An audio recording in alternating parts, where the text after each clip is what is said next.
Hi, everybody. Welcome to the Earl versus Efren match here at Steinway Billiards. I'm Gail Glazebrook. Robles.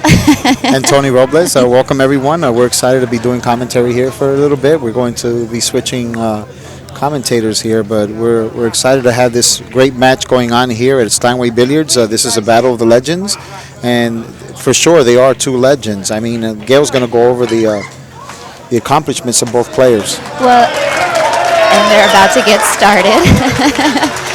Efren Reyes, the magician, as his nickname leads. He is a BCA Hall of Famer, 3-time world champion, U.S. Open 9-ball winner in 1994, Derby City all-around, Derby City one-pocket champion, Derby City 9-ball champion. I could really go on and on, but we don't have enough time this evening. And he is facing off against Earl Strickland, BCA Hall of Famer as well, 3-time world 9-ball champion, 5-time U.S. Open 9-ball winner, and tons of other tournaments that he's won. So it's going to be a great match. This is the battle of the year. And 8-ball is a game for today, and it's interesting. I've never seen an actual 8-ball match played on a 5x10. This is the first time that I've seen one of these, so I'm excited about it, and it's going to be interesting. My first time seeing it as well. So it looks like Earl won the lag. I actually didn't see that. We were still working on getting everything logged in. And he must have pocketed a ball. This is 8-ball. This is going to be the first of 3 matches that they play against one another. Tonight is 8-ball. On Wednesday, tomorrow evening, it's going to be 9-ball. And on Thursday, we'll have 10-ball. And as you know, there's an advantage to being a straight pool player, and Earl does play straight pool because when it comes to 8-ball, it's all about pattern playing. Mm-hmm. And the patterns in 8-ball are very similar to those of straight pool. And I think Earl has to figure out a way to, I don't know if he's going to shoot the 9 or go down there now to get rid of it. I like to get rid of the balls in groups, mm-hmm. and then, instead of going up and down the table. See, the 9 might be the shot. I would prefer to take the 9 only because it's lower than the 8-ball. Right. But listen, when you're Earl, you can put the cube up basically anywhere, so you can afford to not shoot the correct pattern. But everyone has a different style. Everyone has a different style of play when it comes to pattern play. I actually think he might have been going for the 9-ball and didn't get the exact position he wanted, and he changed his pattern.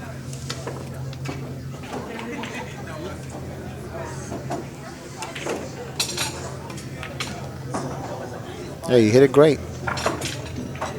And this is Earl's turf right here. I mean, Earl practices on this table 5 to 8 hours a day, so. Mm-hmm.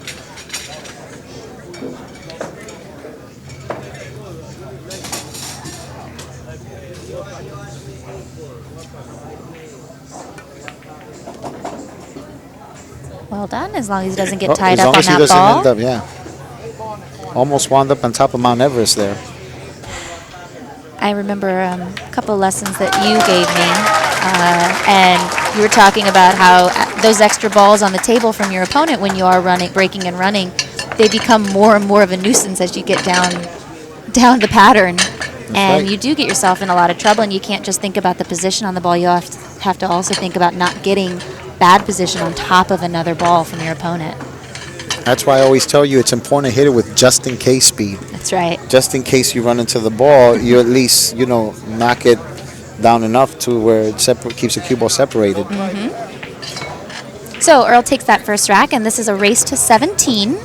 And this live stream match is brought to you by Inside Pool. We thank Alvin and the rest of the Inside Pool crew for always bringing us these live stream matches. It's great for everybody around the country to be able to watch, around the world, I guess, if you really wanted to, being able to watch a match like this.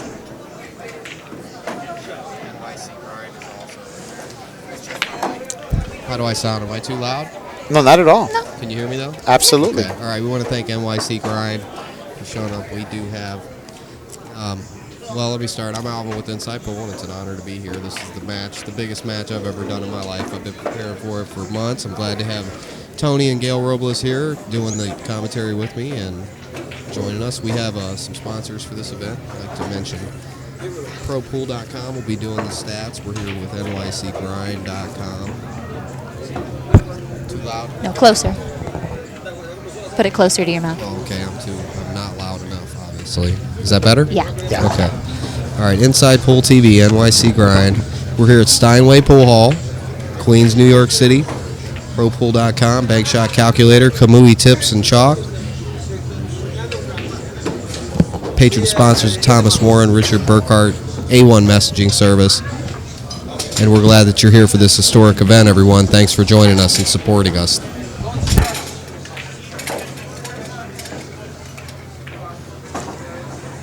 And it looks like Earl again pocketed a ball on the break. No, what happened is Efren broke and came up dry.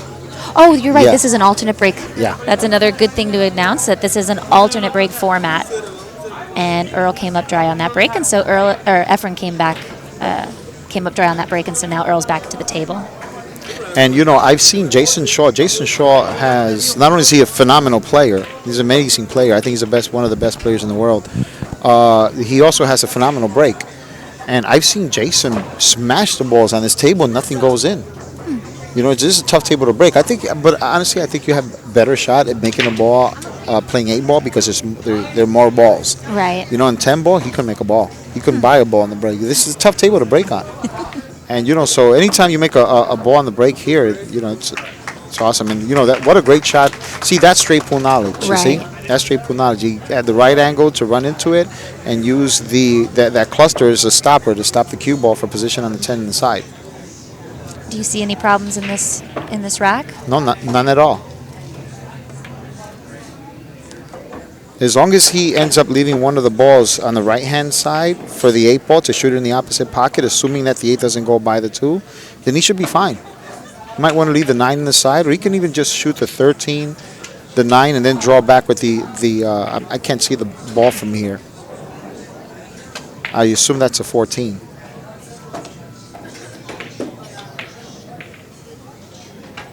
Yeah, so he's probably going to shoot this, shoot the 13, come off the rail, shoot the 9 in the side, and get perfect shape on the 8.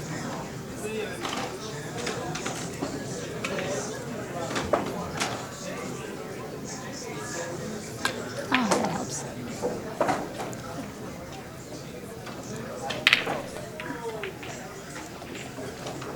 Oh, wow. Wow, I'm surprised he did Yeah, that. the ball ran a little long on him there. So now he has a choice: either shoot it in the corner and just slightly go past the 7 and end up with a slightly longer shot on the 8, or shoot it in the side and then come one rail straight up the table to play position on the 8. Oh, he doesn't even have to. See, that I thought that was kind of dangerous, you Why know, not just because shoot it in I the guess he side? had an angle that took him straight to the 8. He couldn't come and hit the bottom rail. I guess he thought he could slow the ball down, but I think this is makeable.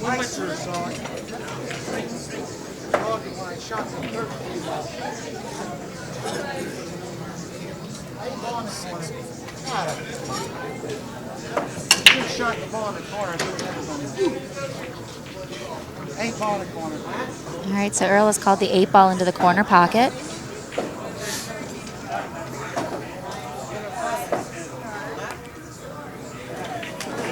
Well, he hit it Wow. unbelievable.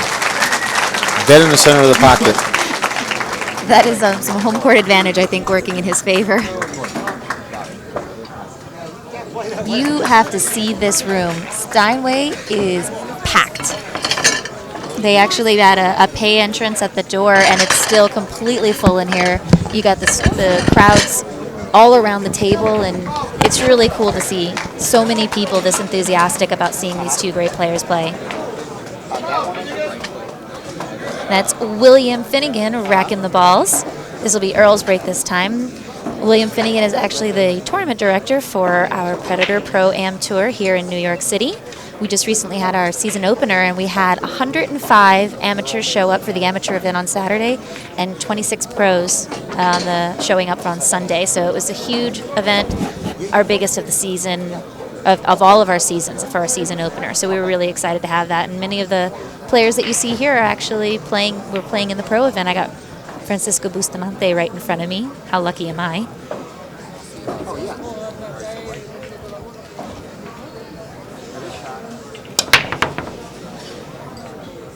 for whatever, and then close, and then click like that.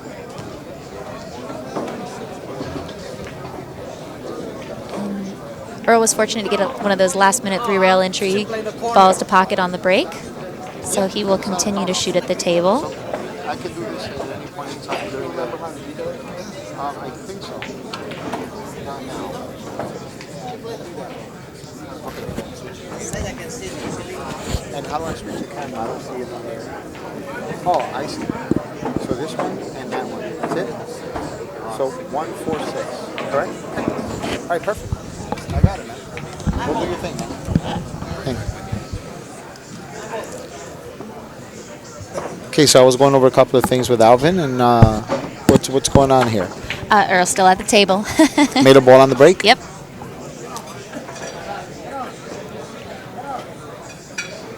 Well, I'm wondering if the 6 or the 3 has access to the side pocket, or if the 6-3 combination is dead in the upper right-hand corner. So I guess we're about to find out. I guess he wants to play it in the side. He's going to have to hit this ball really, really good. But, I mean, it looks to me like he might have enough room to shoot the 6 to the 3. And, unless he's going to shoot the 1 and break him up.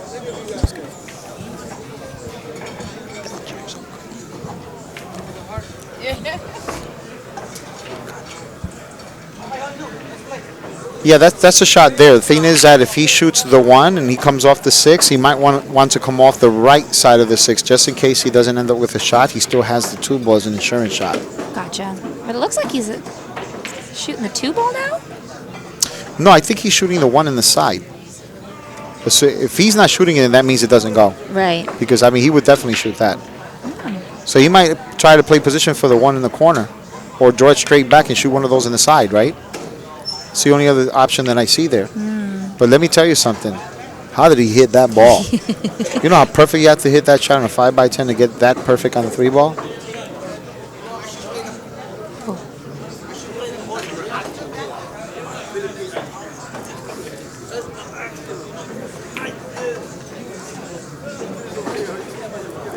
So over here, if I'm assuming he's not straight on the 3. If he is, he would just roll it up for the 6 ball. But if he's not, yeah. So I guess he wound up with more of an angle than what he wanted, would have liked. So over here, I don't know. This is tricky right here.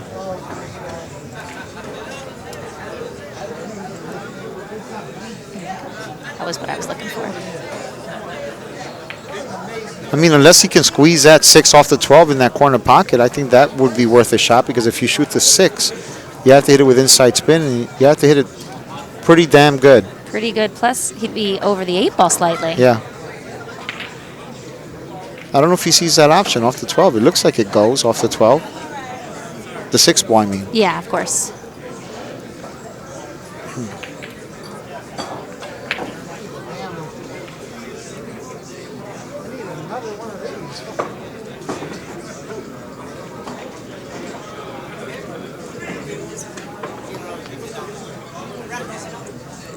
So, did you notice that Earl Strickland was practicing on the table for God knows how long before the match actually started? And did you see how Efren was warming up? Yeah, he was watching chess. He was playing chess. Oh, he was actually playing? Yeah, and he was calm as can be. That was his way of warming up for this match. Yeah, he hit it great. He hit it unbelievable. Wow, you had to hit that shot dead perfect. But that's why he's a pro. That's what'll win you 5 U.S. Opens and 5 World Championships.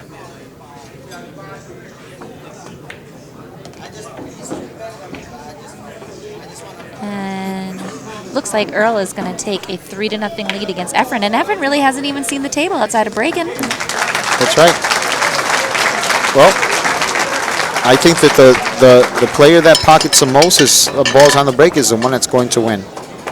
I'll tell you this, you've actually won a bar box 8-ball championship yourself, and they're playing on a 10-foot table. And I was just curious, I know that you always said that the confinement of the bar box made 8-ball so difficult. Do you think that 8-ball on this big 10-foot table makes it easier for them? It makes it easier if you're used to playing on a table this big. See, if you only play on a 4x9, 4.5x9, and you come to this table, it's tough to play on this table. You know, unless you're someone that's playing every day. You know, someone like Jason Shaw, but Jason Shaw plays on this table as well. So you know, this is like his homeroom as well as Earl. And you know, so Jason makes it look easy when he plays on this table, and so does Earl. You know, recently Frankie Hernandez started practicing on this table, and you should have seen him playing last night when he won the tournament here at. He knocked off Mike DeShane. He knocked off Francisco Bustamante. I mean, he was knocking them off left to right, and he won the tournament. But because he's practicing every day on the 5x10. Right. Well, you think there are a lot less clusters possible because of the 10-foot table? Absolutely. And that makes the run out, you're going to see a lot more break and runs on this kind of a table. Yes. Yeah. Because unless you get a bad rack, the balls are going to spread pretty well, but you still have to pocket a ball on the break. Right. See, look how good he hit those, right? And he still came out dry. Yeah. Tell you, that's going to be the key to this match. I actually heard a couple of people talking earlier about the match, and they said that the one thing they're really worried about was Efren's break on this table.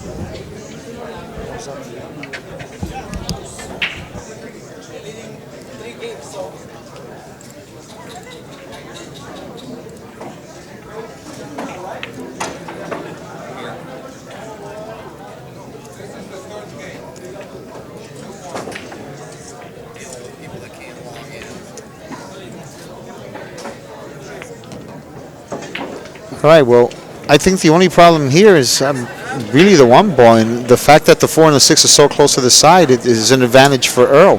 So he needs to get rid of that 3 in the upper right-hand pocket as soon as possible. Well, he almost got in trouble there. Seriously.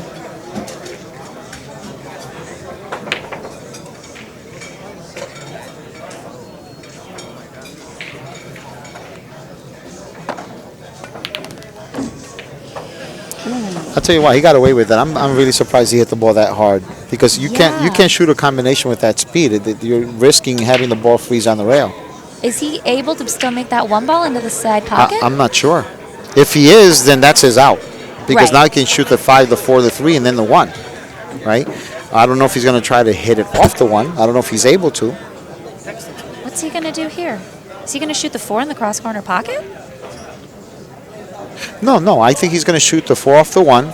He just has to make sure that he controls the 1 and that the 1 doesn't end up, in front of the 3. If he ends up coming off the 1 too thin, no, he doesn't have to.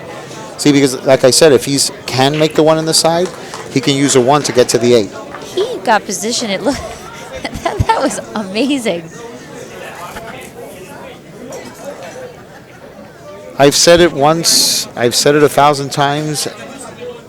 Earl's the only professional player that I ever saw play a tournament, or win a tournament, I should say, without missing a single open shot. I saw him do it three times. When I first started playing full-time on the Pro Tour, I used to watch Earl play, and I would watch every single one of his matches, every single one of Nick Varner's, Buddy Hall, and Mike Siegel's matches, and he's the only professional player I ever saw win a major tournament without missing a single open shot. That's amazing. Look how good he hit that ball. You don't see a lot of people shooting to the side pocket hard as is, and he shoots like a thin shot like that with confidence. Yeah. Well, Earl just took a commanding 4-0 lead. 4-0. Takes a commanding 4-0 lead, and Efren has yet to shoot a single open shot. I know. He's only broke. Because he keeps coming up dry on the break. So Earl now takes the lead 4-0. Let's see how he does on his break. And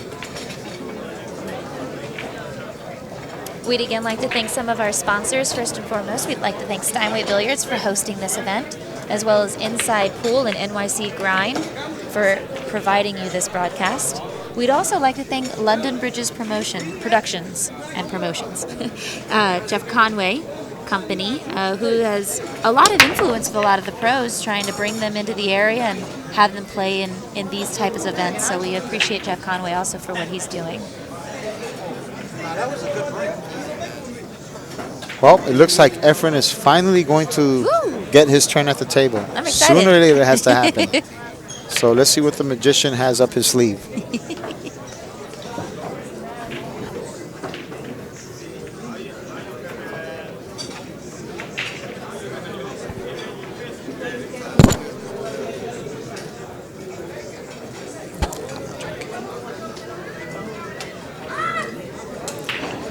So you Well- think that 9-6 is going to come into play? Because that's where I see the trouble area, because I think that's also tied up with the 8 ball.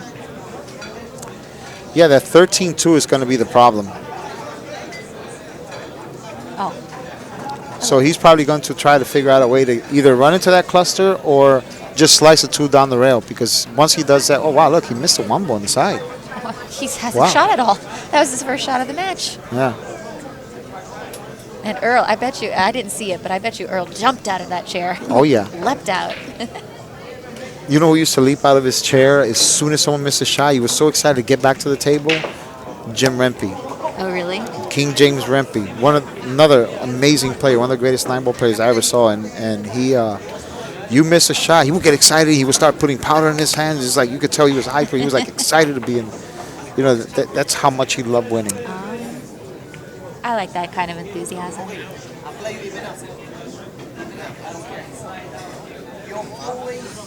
And I think Earl is trying to navigate that 13-2 himself, trying to figure out how in the world he's going to get out with that 13-2 and 8 ball all tied up there.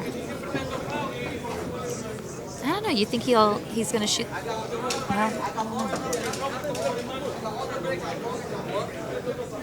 I don't know if he has an angle to run into the 2. Maybe he does, maybe he doesn't. Yeah. But we're about to find I out. thought it was Yep, steep. that's perfect. That's it. He should be out from here. That was the only problem ball. Fantastic shot.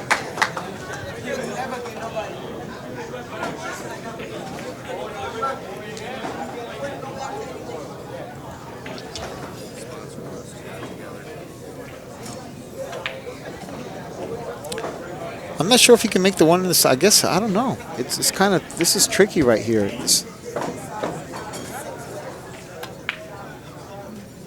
If he can, he might want to play position for the 2 as soon as possible. He hit that shot great. You think the key ball here is the 3 ball? Because the 8 ball has only the side and the corner pocket. I don't think it gets by the 13 ball.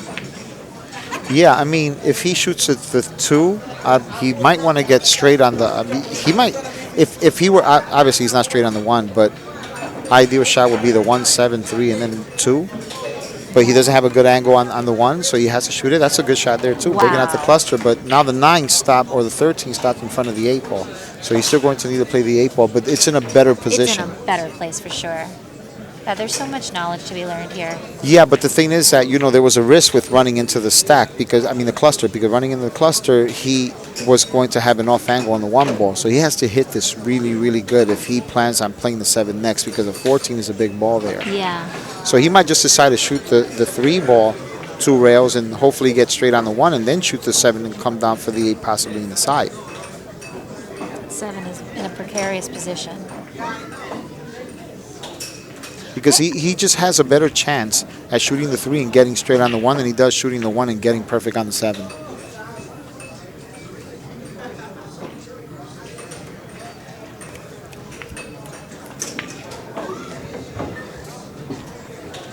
All right, he's played on this table before. Yeah.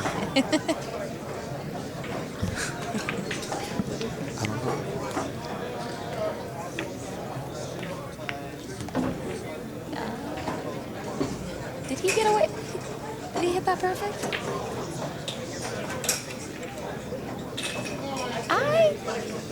I'm not sure if he I can see it. think he overhit that. I think he can make. He might be able to just cinch it in, and then shoot the 8 in the side. Well, If he can always spin it around the 14. He doesn't have to spin it, you know, masse it, slightly all that masse much. it.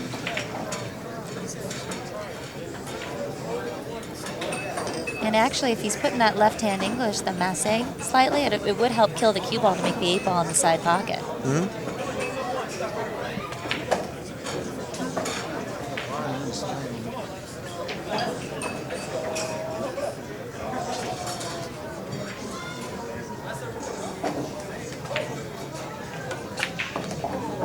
Oh, you can see the entire ball.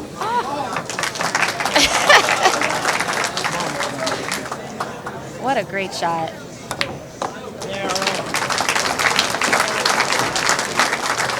Now, if you're Efren at this point, what are you thinking? I'm thinking I better start making a ball on the break very soon. Because now Efren is up 5-0 on a race of 17. That's pretty strong.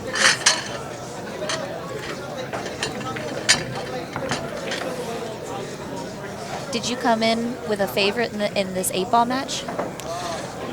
You know, I thought that Efren had a shot at winning the 8-ball, and Earl the 9-ball and the 10-ball. But you know, in this game, you never know, because I was talking to someone about this yesterday, and most of the time, it all comes down to who's pocketing balls on the break. If you pocket balls on the break, you're going to end up winning more games, obviously.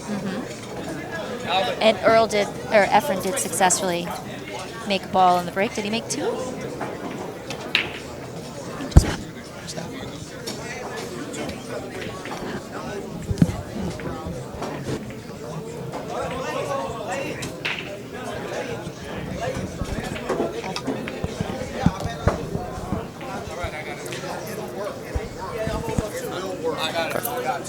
Efren Reyes has to take advantage of this opportunity right here. He didn't hit the balls very hard. He took a lot off that break. But obviously worked. But see, look at this. That is not going to help his situation at all. He has to hope that he can make this ball, because if he can't, he's in major league trouble. And it doesn't look like he can. Now, I know some players are kind of slow to warm up. Is Earl one of those players? Because some people come out the gate strong, and other people, it's like they need to catch their groove and get comfortable with the table and surroundings. And I'm wondering if that's what Efren's going through right now. Could be, because he's never played on this table before. And, you know, like I said, Earl practices about 5 to 8 hours a day in this table. So, you know, that says a lot. Yeah. You know, that was what a shot that was. Wow. See, that's why he's a magician. It's like if he has a perfect angle here to end up coming off the rail and take that 3 out and have the one as insurance, how strong would that shot be?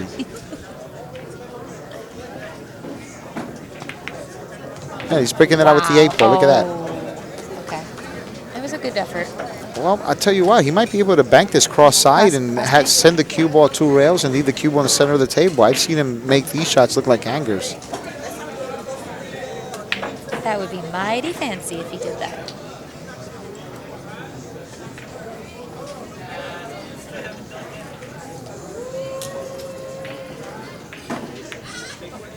See, 1, 2, Wow. and there you go. You You are see? a magician. That was awesome.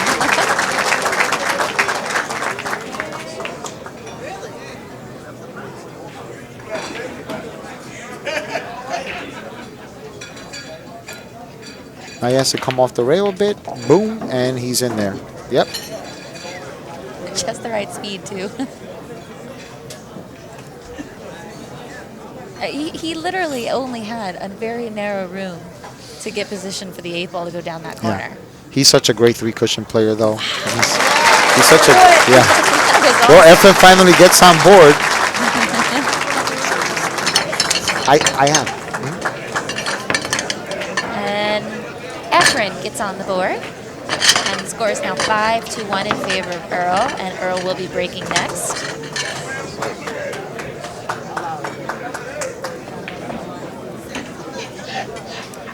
We're here at Steinway Billiards in Astoria, Queens, New York. Can we see that camera angle to show how many people are in the background? There was a camera angle that showed that.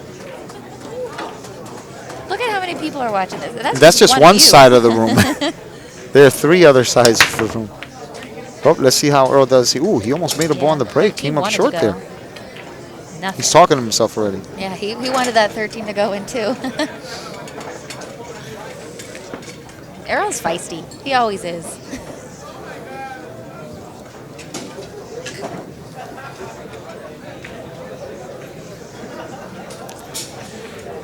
Well, I mean, I don't really see any problems here for Efren. It's a wide open table. This assuming the 1 gets past the 9-ball. The 7, he can play position on the 7 with the 4 or the 1. Shot on the 4.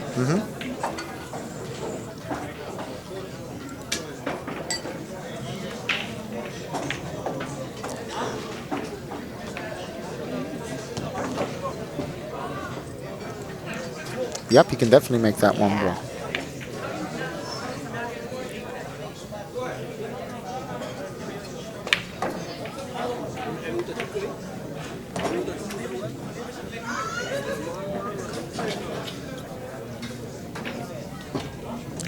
Or he's going to shoot the 2 and then the 3 in the opposite corner. Unless that 4 goes to the 12. It doesn't look like it goes past the 12, does it? Because if it does, then that's a good shot right there. He could shoot the 4, 5, 7, and 2, 3, 8. I guess it doesn't go. So because if it went, that would be the shot. Because the 8 is, again, the 7 is like below the 8 ball. So it makes it easier to get position on the 8 ball for that corner pocket if you were to leave the 2 and the 3. Maybe he's looking at the 7 now. Maybe he can see the 7 now, right? Well, yeah. If you can get the 7 out of the way, that would be great. Run into the 12. Not even. He doesn't have to. That's perfect. Wow. Has a slight awkward angle right here, but he should be fine. And that's a mistake I see a lot of people make. Instead of walking around the table and seeing the different perspectives, you might be surprised that you've got position on a shot that you didn't know until you actually walked around the table and saw that other side. And I think that Efren was taking advantage of the fact that, oh my God, I do have position on that 7 ball. Let me shoot that now because that's my treble ball. That's correct.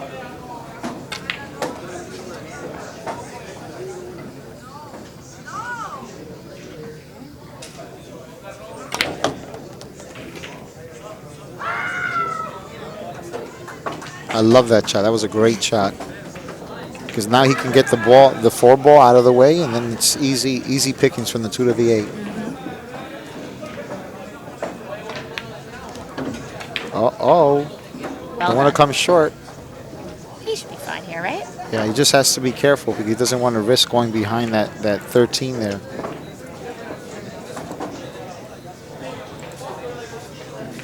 Oh, he's fine there. Yeah.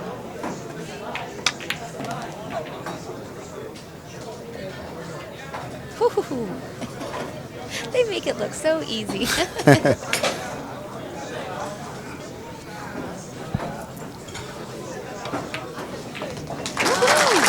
All right. Now it's 5-2. Now it's starting to get a little interesting. And I'd like to say hi to everyone in the chat room and always appreciate your comments. I actually get a kick out of some of the stuff that you guys write. It's fun to do this and see everyone having a great time. And Efren's going to get on the board a little bit more with 2 games to 5 against Earl. And he's actually going to be breaking as well.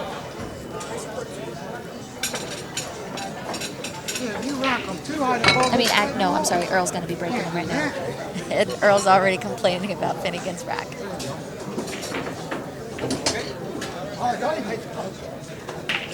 No, it is Efren. Huh? It is Efren breaking. Yeah. Okay, so Efren breaks because on Earl came up dry, remember? Right. Efren breaks on the odds. Oh, he made that corner ball. That corner ball flew straight in. Wow. And I can hear Earl slightly in the background talking about Earl, rack. listen, Efren is one of the best I've ever seen in making adjustments, and he's adjusting now. You know?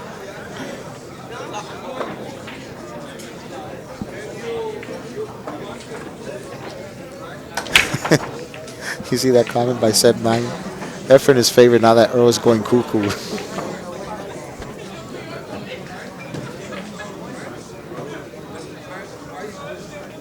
I have a question, my amateur question. I see a lot of the Filipinos have a really long bridge compared to more of the American players, and I was just curious, is there a reason for that? Is there an advantage? Do you know anything about what makes the Filipinos have that longer bridge more often than the Americans? I think it's more of a style, to be honest with you. I don't think that there is an advantage, in my opinion.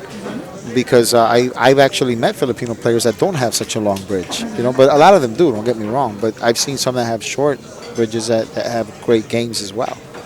I think it's more of a preference than anything. I do believe that you have to work harder anytime that you choose to learn an unorthodox style. And if you have the time to play 8 to 12 hours a day, then you will master that style. Rodolfo Luat is a perfect example. He used to shoot sidearm, and he was a former world champion. As a matter of fact, when he won the world championship, he beat Efren in the finals of that tournament. Yeah.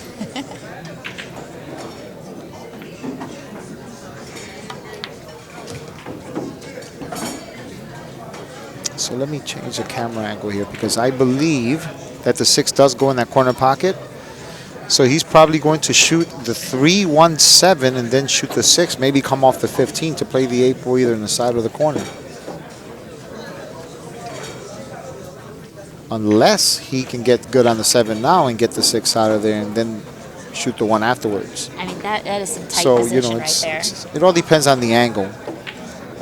What is so beautiful to me is how they do navigate these patterns when, to me, it looks like, oh, you have to play safe. I mean, there's so many times that I would have played safe at this point because there's no way that I would feel comfortable with my cue ball control, and they just navigate them so beautifully. I'm beginning to wonder if he has enough of an angle to shoot the 3 and nick the 15 out of the way for the 6. I don't know if that's what he's looking at. Don't But you if think he he'd does worry have about that, the 8? well, if he does have that angle, he has to be careful not to end up tying. He's not going to do that, though. He's not going to do that. I already saw that he's in the cue ball high. So, yeah, so he probably chose the pattern that I originally said. 3-1. Maybe even shoot the 1, and I don't know. It all depends how you get it. He might play position for the 6 now, you see? Right? Play position for the 6 now, shoot the 6, and then depending on the angle, I mean, you know how good you have to hit that ball to come in between the side pocket and the 14? I know. You have just, between the side pocket and that third diamond to get position on that 6.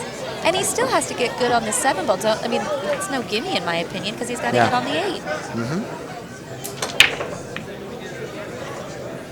8. That was one hell of a rack right there.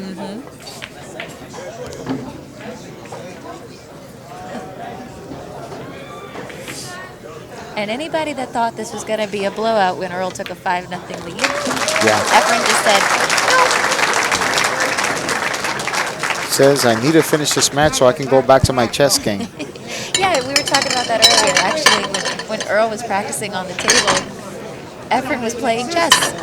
He was much more interested in watching the guy. There's actually a very big chess following here at Steinway. And not only is the food fantastic, by the way, if you're in the area, you got to check out the food here at Steinway. They got a big room full of pool tables for you. But they also have a lot of people that come in here just to play chess and cards. So it's a lot of... And it's a huge soccer room. I mean, whenever they have the World Cup or anything that has to do with soccer, this place is jam-packed. They have tons of brand new LED TVs here. It's unbelievable. All right, let's see how Earl does with this break now.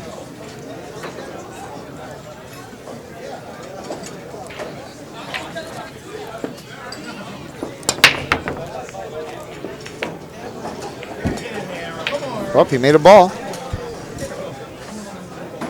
Well, at least not hit the damn things. He's just... Well, I guess Earl's not happy with the speed of Efren's break. He came to play games again.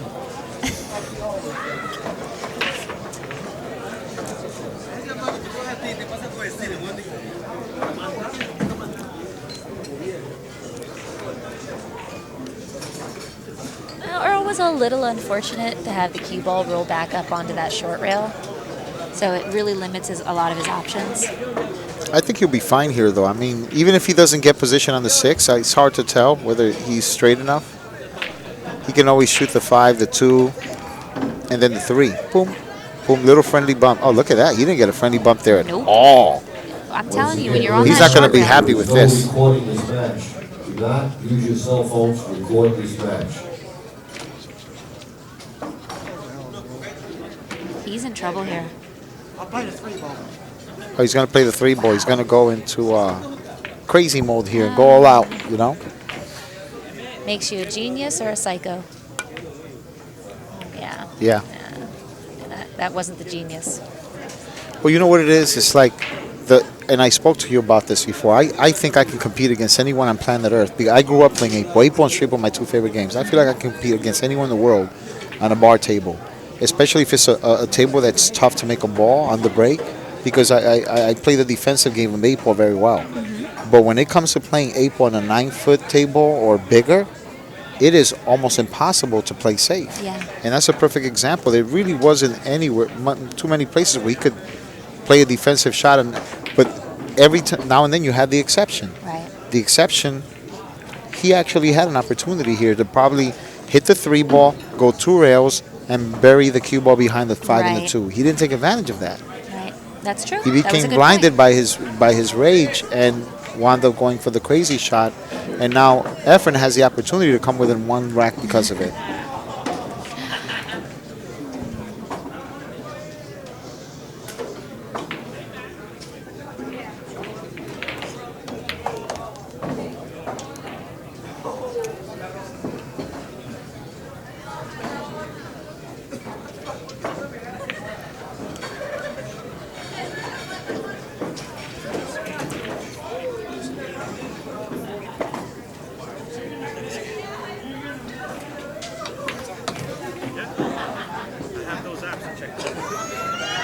See over here, he might even want to go rail first here, just to play position,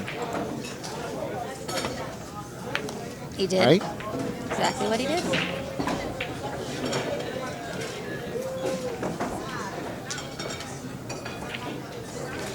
And guess who breaks next? Very interesting. Right? Now the score is 5-4. Earl after going up 5-0. Like nothing.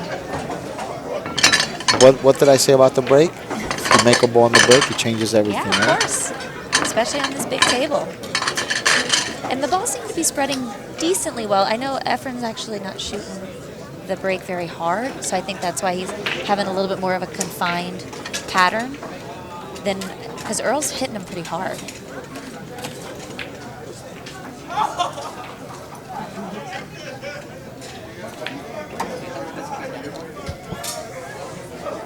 And while Finnegan racks those balls, we'd like to take a moment to thank our sponsors, InsidePool.tv and Inside Pool Mag, for presenting this stream for us, as well as NYC Grind, ProPool.com, and London Bridge Promotions.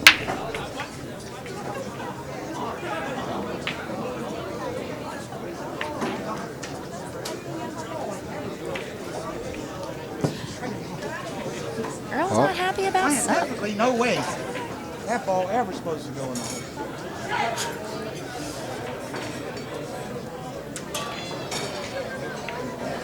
Instead of getting results.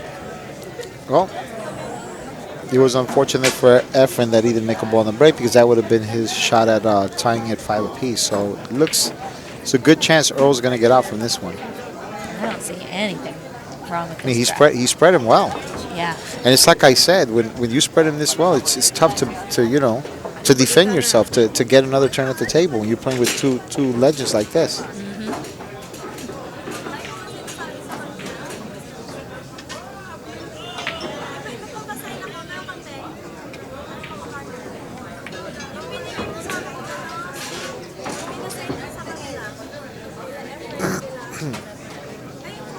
don't see any problems. He's definitely taking his time with this rack. I'm used to Earl playing with a little bit more What is this? speed. Yeah, I'm surprised he came short on this Yeah. this shot. I think he wanted to get straighter on the 9 so he could shoot the 9, the one in the side, and then the one by the rail, and then use that one, the one by where you break from, to get position on the 8, get position on the 8.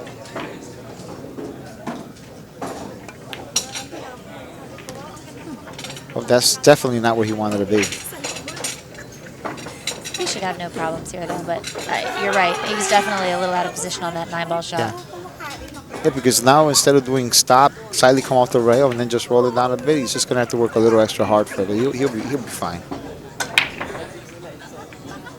But he's definitely shooting more tentative than I mean, we're fortunate we get to see Earl play a lot, because now that he's based in New York City, and he's definitely holding back on something. Hey, ball on the side.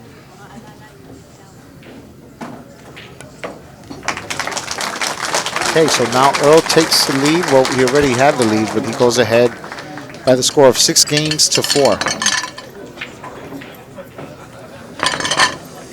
You are watching the match between Efren, the Magician Reyes, and Earl, the Pearl Strickland, here at Steinway Billiards in Astoria, Queens, New York City. If you're in the area, we highly recommend coming on down. Steinway offers so many great things for the pool player, whether it's tables, food, live entertainment like we're seeing right now.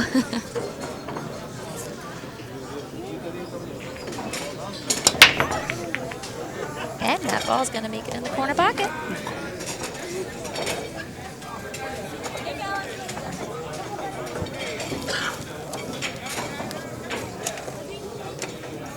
This is a race to 17. Call shot, call safe. No jump cues allowed in this match. You're allowed to jump with full length cue only. And all ball fouls. Alternate break.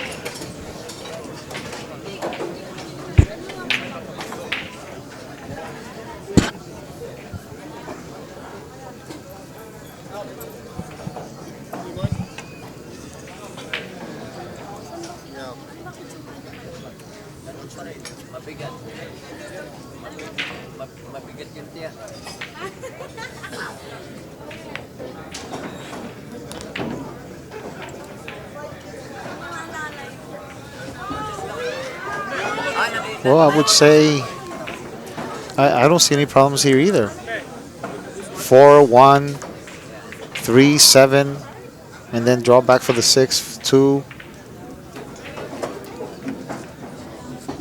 He might have to play the 7 in the side pocket now. Come across the table for this one. I don't think the 3 goes in the corner.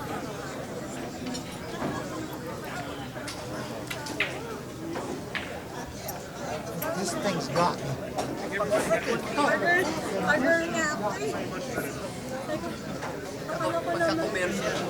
You think it's the 5-0 lead that's got him flustered because he was ahead so much? You know, I mean, it's tricky because, you know, you have to remember one time they played a challenge match for a lot of money in Hong Kong. And he was ahead by 17 games towards the end. Just need a couple of games, Earl. And Efren came back and beat him. Really? And, you know, you never know if that's always, it still sticks in the back of his mind. See, he tried to come back there to end up with position on the 7. He overhit it. I mean, he overdrew the ball. He ran into the 7. That's a cardinal sin in 8-ball. You never want to run into a ball unless it's absolutely necessary. Right.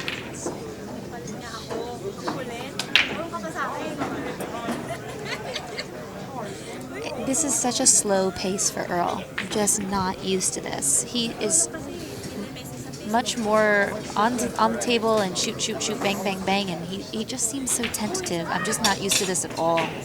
I don't know what's got him uncomfortable, but this is not the Earl mode that he's normally in, outside of the talking a lot.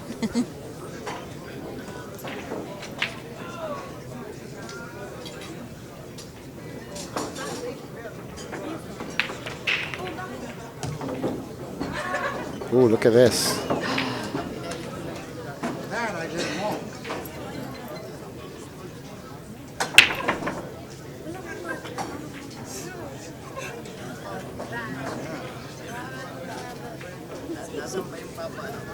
He's got a really thin cut on this 2-ball here. I don't think he can see the 3 at all.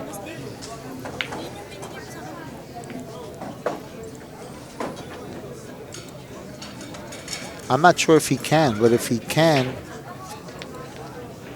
he might, I don't know if he can slow it down. If he can, he might have to go up and down. Unless he wants to run into the 12-ball. Oh, he's going to go with inside spin?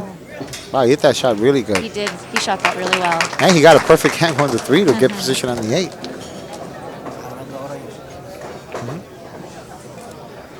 Yeah, he got that. That was one hell of a shot right there. Great shot. Really great shot. But see, that's what happens when you are a master of the table. You're a master of the table, you can shoot. It's like you're a GPS navigational system. You know every single route. If there's construction going on, you have the alternate route. You know, the detour. It's like he had the alternate route going there. You know? Good analogy. So now he's ahead 7-4. Earl Strickland ahead 7-4. And you see that last ball before the 8-ball, he shot those 2 really fast. And I feel like when you shoot a ball, that was a difficult shot to make that 2-ball, cut that 2-ball and throw as much inside English as he did and get perfect on that 3 or the 7. I don't remember which one it was. I think that puts a little more spunk in your step because you executed that. He executed that so well. So. That's correct. Be Well, let's see what Efren does here with the break. See if that 3-ball goes straight in the corner like he did earlier. Yep. You see? That is wild. It's unbelievable. You think that's You know how because tough of the it is to do that? You know who did that against me in the Grandmasters in Vegas? Dennis Okoye. Oh, really? He made that corner ball Maybe almost it's the every long time. bridge. Yeah. Maybe it's a Filipino thing with the long bridges. Yeah.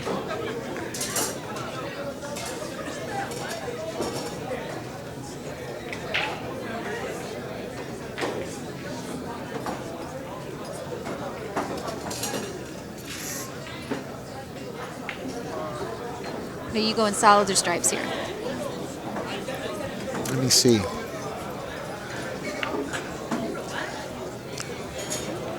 I'm leaning towards solids because too. I have two that are very close to the 8. I have the 5 in front of the pocket, the 7 in front of the pocket. So, you know, it makes it give the 6 and the 2 go in the corner, the lower left-hand corner. He's good here. I think Efren heard you, and he agreed.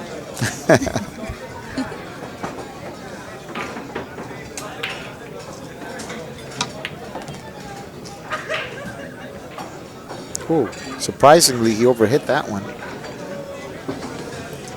Unless his intention was to leave that one for last. I don't think so though. I don't think he meant to do that.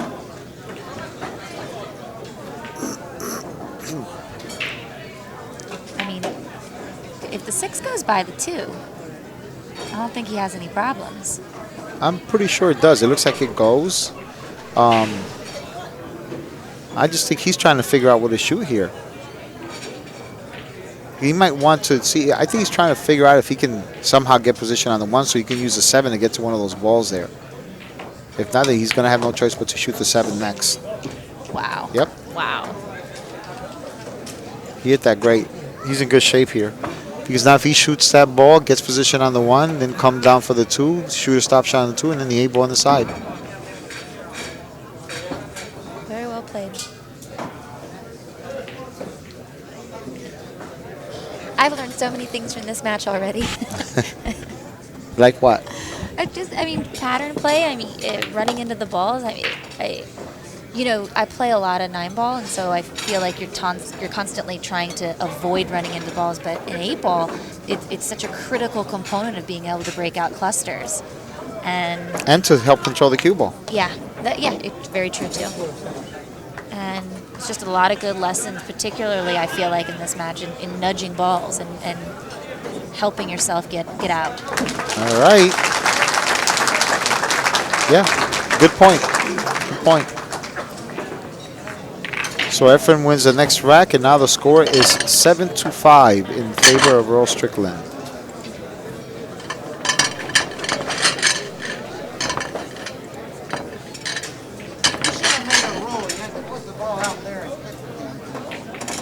You should have made a roll. What a joke.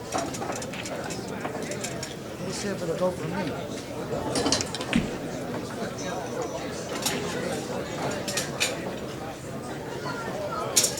So Earl says he's going to try Efren's break. He's going to see if that 7 ball will fly into the corner, but not even close.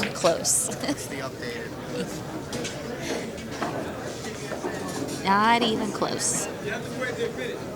And I personally, I mean, if you compare the 2 breaks, Efren's breaking the balls with a much more controlled stroke, whereas Earl is kind of just like whacking at it. And I feel like that's why Earl is not pocketing that ball into the corner pocket like Efren is. That's correct. Yeah, I mean, over here, this is a tricky table because of where the position of the 12. But if he decides to take stripes, I'm pretty sure he doesn't have problems with combos. He can, you know, by that I mean the 13 and the 10 on the lower left-hand side. Mm-hmm. You know, the 15, if you get rid of that 15 on the rail, you can then shoot the 12. Because if you take solids, you have to figure out a way to get rid of that 3 ball. Yeah, the 3 ball. The other option that he has, if he does take solids, he can always shoot the 5 in the side if he gets the right angle, then run into the 12 and then shoot the 3 in the... More nudging balls. Mm-hmm. Yeah. Well, he's a 3-cushion player, so these are hangers for him. I recently played a little bit of 3 cushion with a friend of mine, Johnny, out in St. Louis, and I love that game. It is so much fun. It's very exciting. I really enjoy it. But like I said, he doesn't have trouble shooting combos. He might even shoot this. If he decides to shoot he can shoot the 14 next and shoot the 15, right? And then come back up for the 12.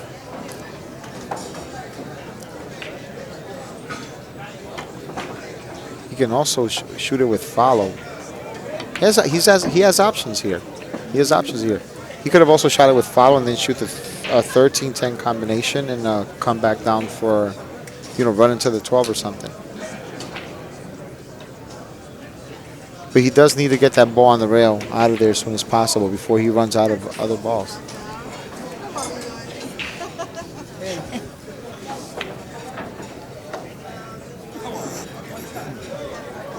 So you have to be careful not to get tied up with a 13 over here. See, it's a tricky shot, but I like the speed he hit it with because he was able to control the cue ball for the ball that's on the rail, the frozen on the rail 15 ball. That now does he go forward shooting this? I can't tell if that's the 11 or the 15, the one that's closer to the pocket. You go forward to go around the 13, or is he still coming out?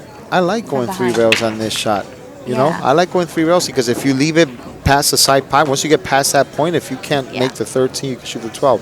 Plus, if you get the 11, which he has now he's going to end up between the 3 and the 5 and use the ball that's left on the rail, the 12 ball, to get on the 13.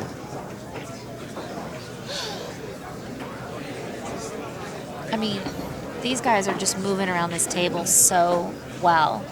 I mean, even like narrow corridors, they're still able to get the right position. Ooh, look at that. Except for that. Wow.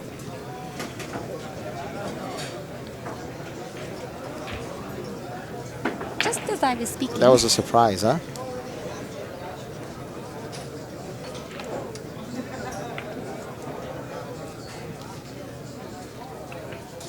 See, I'm not sure if he can avoid running into the 8 if he were to cut it in the side. Because if it does, it all depends on how thick or thin you run it. You hit the 8. Right. That'll determine how far, the 8 ball comes off the cushion.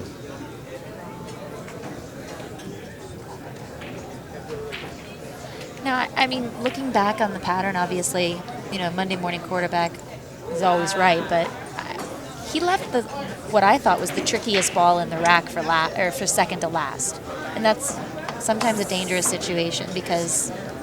Well, I mean, just because he got. Options. I see what you're saying. Just because he got out of line, doesn't necessarily mean that. I know what you're saying. He left the word. Look at this. Look how good he hit that bank. Wow. And look how perfect he got on the 8 ball. That's unbelievable. How do you like it? He said, I'm not giving up this table. But yeah, what I was saying earlier is that, for some people, they do end up choosing the wrong shot, but he just got careless on that 12 He was ball. just careless. He just got careless. And still won the rack. And only behind by 1 game. Let me ask you, I'm trying to think of, I've seen Efren miss his very first open shot, and I saw Earl miss a very difficult cut shot that we both don't even think he should have gone for. Are those the only 2 misses this match? Yeah, pretty much. I can't think of any others. See if the 2 ball goes in. Oh, that'll Boom, straight in. Earl's going to go It's bananas. going to drive him nuts. He's going to go bananas. It's going to drive him nuts. I'm just trying to figure out. I'm trying to figure because I believe he's hitting the second ball because I actually break like that when I play on bar tables. Depending on how well they're racking and the speed you hit him, it's a good chance you're going to make that corner ball. I just didn't know that it was that easy to make it So he's hitting on a the second 5x10. ball. Yeah, I believe he might be hitting the second ball. I'm going to look for that next time. Because when I made that ball on the bar table, I always hit the second ball first. You just have to figure out how much of the second ball to hit. I see.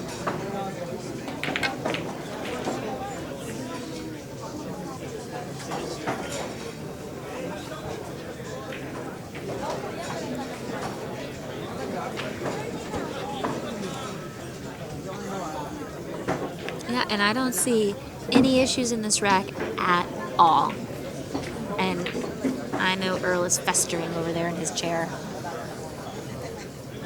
And this is the part where Earl, I mean, I don't know. If I was his girlfriend, I'd be telling him to take a break, step away from the table, and calm yourself down. Because, you know, he's frustrated. He's thinking that the break's working against him when the reality is he has the answers. I mean, you can watch what Efren's doing and try to mimic it as close as possible. And I don't think he's even going for the second ball if that's what Efren's doing. Yeah, I mean, you have to play smart and play to whatever it is that is working for your opponent. If it's working for your opponent, why not give it a shot? Yep. You know? Look for all the possibilities for your advantage, even if that comes from your opponent. Yeah, and I know someone in the chat room is asking, are these double shim pockets? No, they're not. No, they're not. This is a 10-foot table, but normal pockets. Wow. And I tell you, the house is going to come down if Efren ties this match 7 apiece.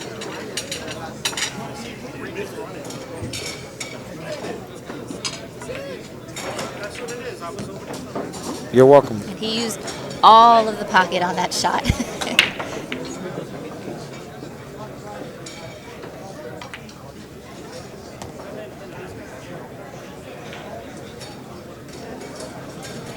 And for a match that was 5-0 earlier, you're about to see a tie game. How incredible is this match, huh? A true battle of the legends. Now the score is tied up at 7 apiece after Earl was up 5-0 at the beginning of the match. Wow. What a match we got going on here. And we have this match because of our lovely sponsors. We have Inside Pool, NYC Grinds, Time Warner Billiards, London Bridge Promotions, CNGgas.com, ProPool.com, Pro-Pool.com, Kamui, and the Bank Shot Calculator.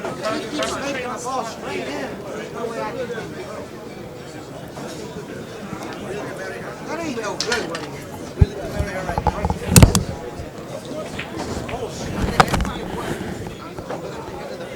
Gotta get this rack somewhere where that ball won't go. Now Earl's decided that he wants to watch Finnegan rack the balls. That's William Finnegan, the Predator Pro-Am Tour's tournament director. And let's see if he goes for that second ball, and he doesn't.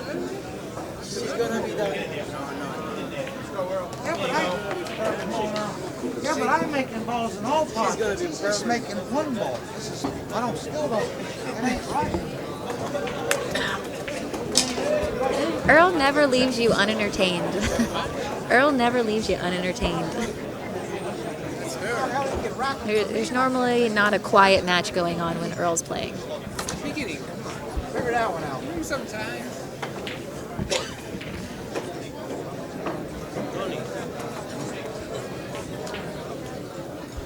Tony Leon.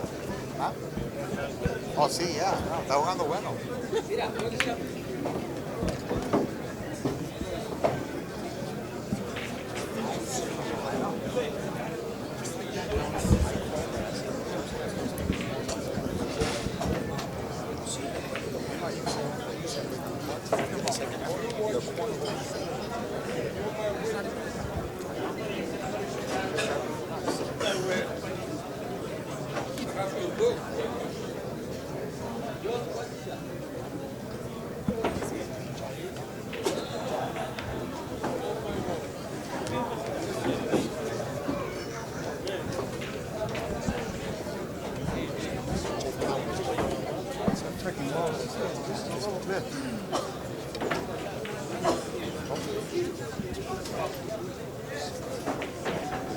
Sorry.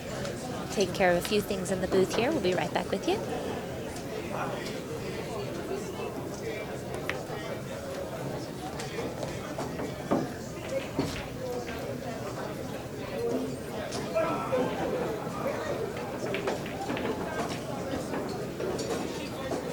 Going to use that 3 ball as his key ball to get on the 8 ball.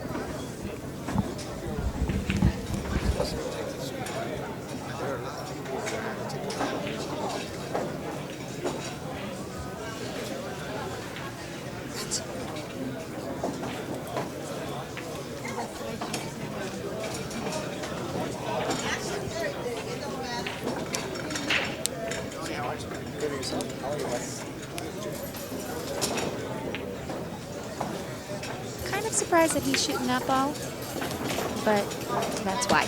That was really, really well shot.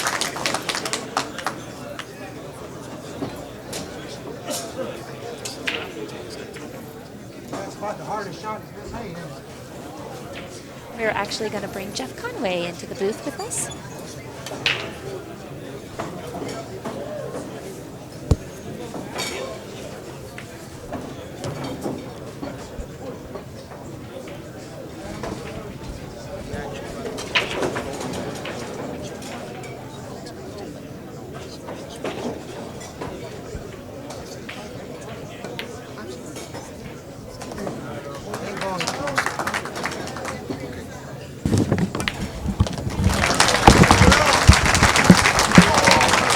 All right, Earl retakes the lead again by the score of 8-7. We got action here, Stanley Billiards tonight.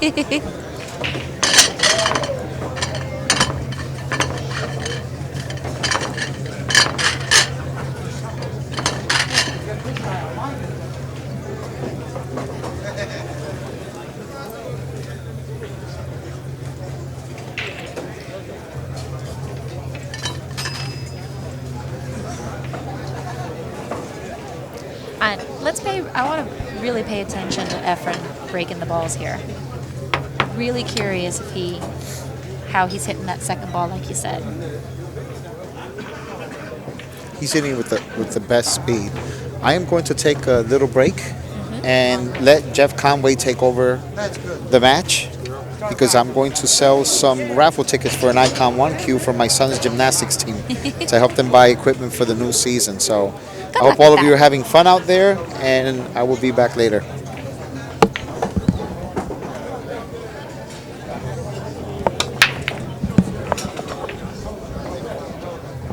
No. Of course, now I'm paying attention. He doesn't make that ball on the break.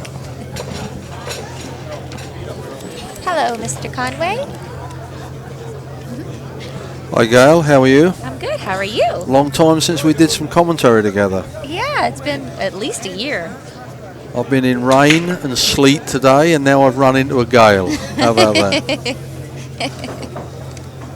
Well, this is a classic match here. It's a great matchup. Last time these two guys played was in 1996 in Hong Kong, raced to 120.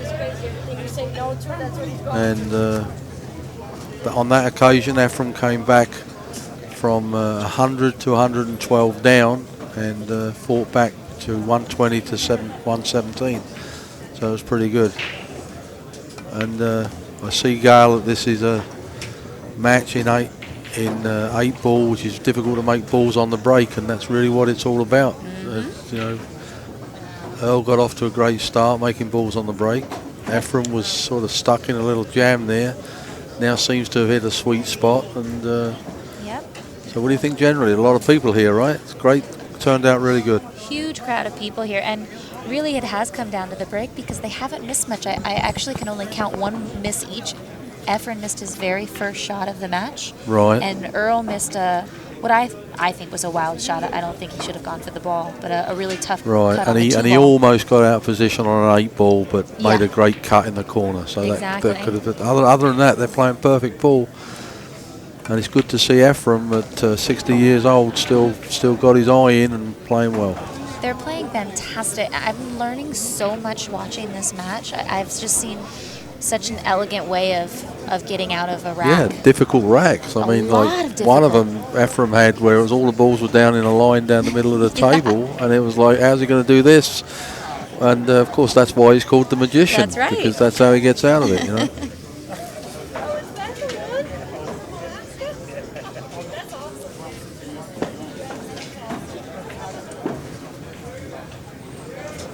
But what we got 7-7, and this is the 15th game, I believe. Have you? Actually, Earl's winning 8-7. 8-7. 8-7. He won that last rack.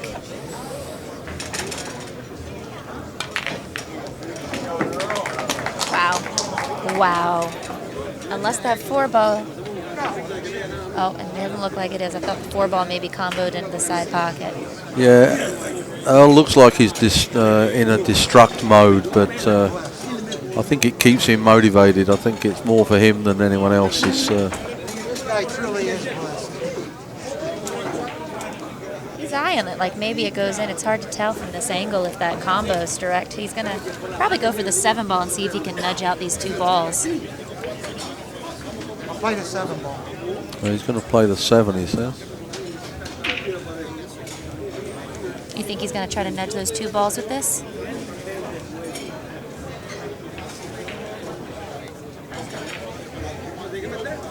Uh-oh. Wow. Now you're not going to see a happy camper here. That's the second miss for him of the match. He's only brought 6 cues with him today, so when he's broken those, that's the end of Earl. So we'll... He's like a little golf player. yeah, he's got 14 clubs in his case. They're cues until he's mad at it, and then he just turns it into a club.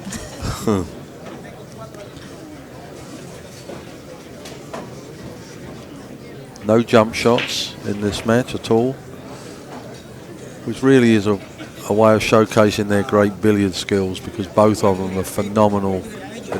You know, they can hit the ball from anywhere, so why let them use a jump shot, you know?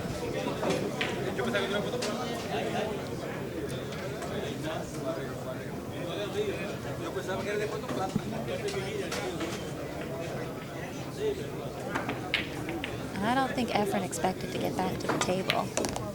He will happily.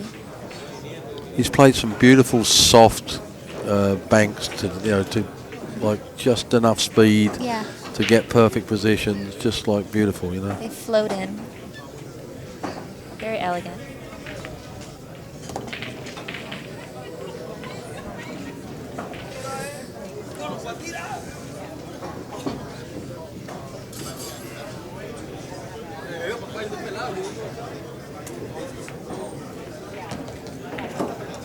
And we have our first safe of the match. Yeah, first safe.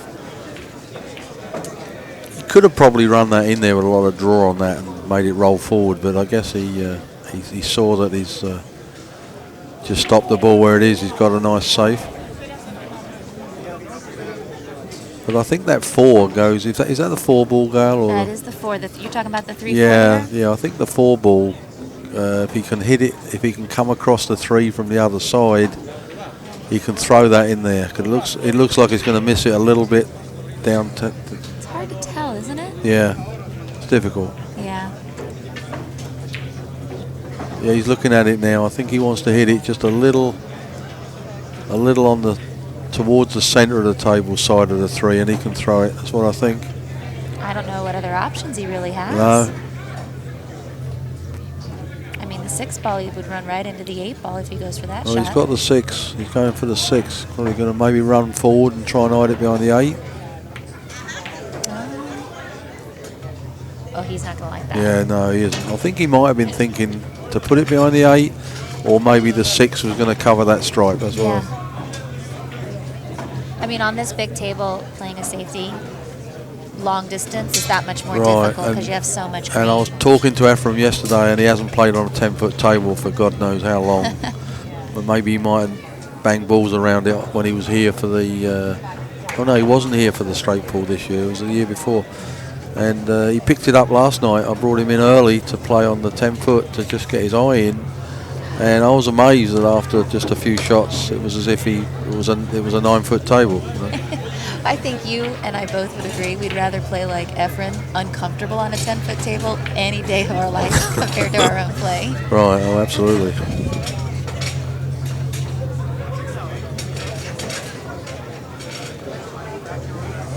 And we are playing call shot, call safety, so even though Efren did pocket a stripe on that shot, he does not get to stay at the table because he did not call that ball. Yeah. Well, I'm not sure if that was explained well enough at the start of the match to Efren. There might have even been a question afterwards after he played it that he didn't know that rule. I'm not sure.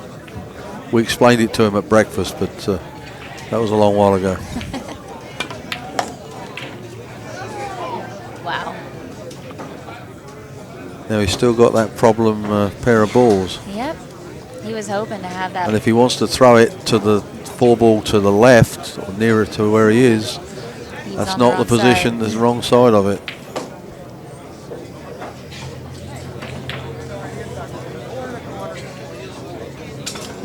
You're 3 in the corner, I believe, Gail. Or the side? 3 in the corner. Oh, the 4. Oh, Wow, great shot. Great shot. We've been seeing these kinds of shots the entire match. Like, you look at, everybody looks at the table and what he's going to do here. Yeah, And then I all know. of a sudden, he just throws out this shot that Yeah. nobody expected. And he's Earl is pretty quick as well. He's played all these shots a million times before. Takes him a second to look at it. Every time when I used to interview him for NYC Grind, I would have a point in mind that I wanted to talk about, and within 2 seconds he'd be talking about the shot clock, and he'd talk about the shot clock and the breaking from the box. That was it. Yeah, we were actually talking to him at the Super Billiards Expo one year, and he said he wants a shot clock about the size of a 60-inch TV, and he wants it right in your face so that you're reminded all the time that you got to shoot quickly. Yeah, he needs a 2-second shot clock. Very well done, Earl. Very appreciative audience here as well, with the aficionados of the New York scene.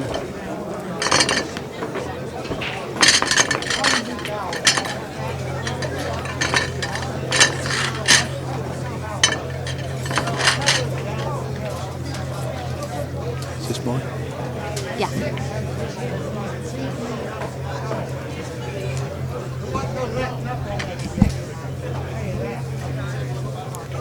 That was some kind of playground shot.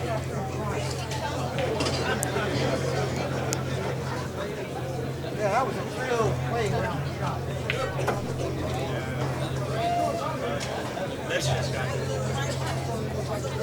Okay, the score is 9-7. Earl Strickland after this track will be taking a break.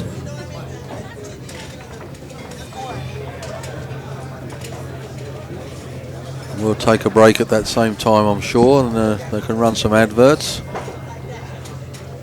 Have to have the adverts, guys. Now that ball, I've been seeing a ball go into that top left corner pocket for Earl a number of times, whereas Efren's actually making a ball in that bottom left corner pocket. Yeah. We're going to update that score for you guys in just a quick second. I just got to figure out how I'm supposed to do it.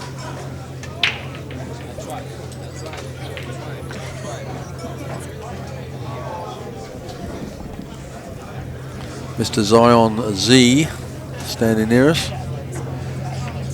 Great player on the New York scene. And the score is now 9-7. Efren's comeback has been halted a little bit.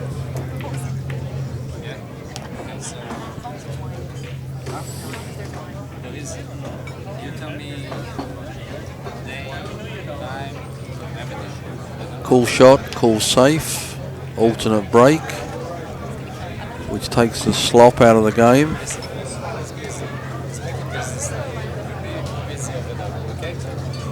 Always amazes me how quickly after the break they know exactly the path of each ball. When there was one rack there, we spoke of it earlier, that Efren had after a break, when pretty well all the balls were in a straight line down the centre of the table, all jammed up on each other, and he picked his way through that rack like the magician. That's, you know, and Earl's done the same several times. It's just, I was talking to Daryl Peach, 9-ball 207 champion from England, when I used to look after him years ago, and whoops. Well, that was an unusual miss there.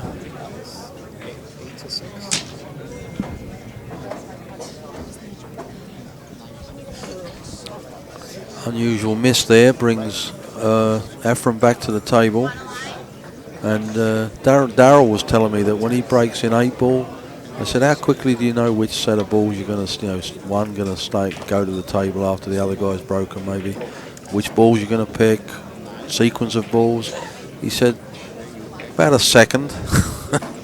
And I think that's about it. I think they just, the genius in the way they play 8-ball. I was just saying about Daryl Peach told me that within a split second, and he's a great 8-ball player, So is Jason Shaw is also a great 8-ball player. Hasn't Daryl actually won a Was it? Well, he's world champion 9-ball in 9 ball. 07 Okay. against.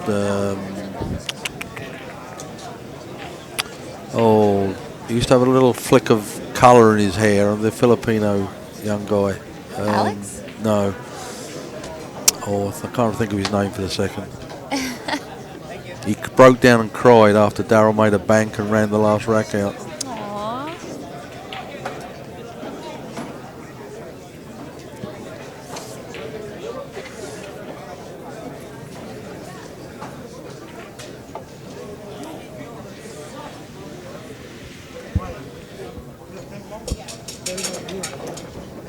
Efren taking a little time over this shot selection. I'm happy they're getting a little bit more defensive. Yeah. You're gonna let me shoot at it, huh? Well, he has a 7-ball. It looks like that's a 7 down in this top corner. Well, I think with that 10 ball, I think that's either the 10 or the 12 ball tied up with the 4 ball. Yeah. But I feel like he could use the 6 ball to break it out, Well, or made just that break it and- out now. Oh, wow. that was. Oh, that actually that goes in that pocket, I believe. That's going to be tight. I might call Finnegan over on that shot.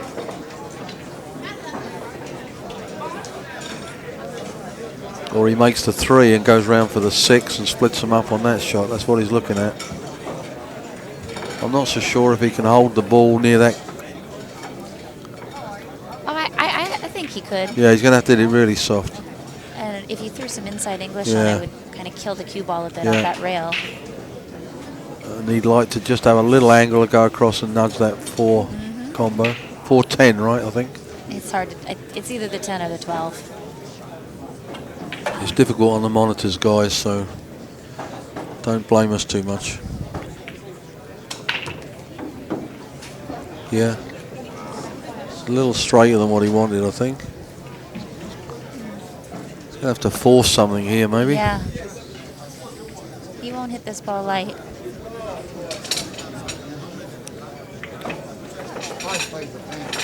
He's not too happy, but then you could say that most of the time you see him walking around the table, so I don't think it means much.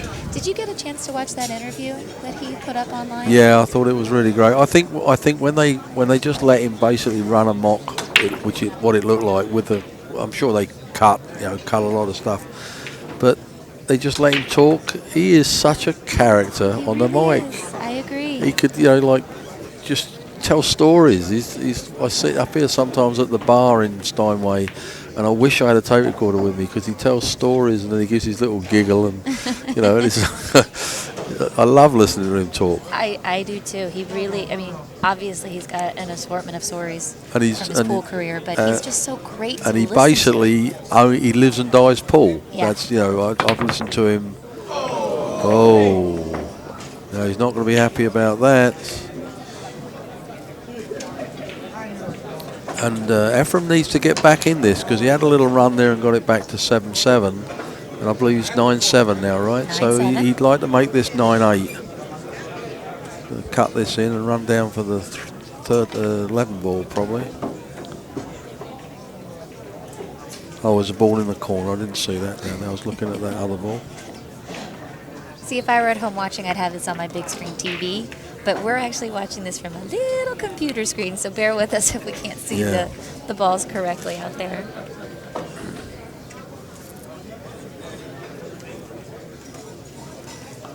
Can see the pattern on the carpet better than the balls. Well, with Steinway's full bar here, some people may try to shoot polo on the carpet. Yeah.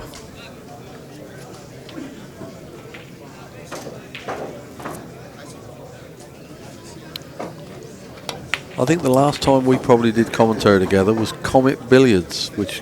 Oh my goodness.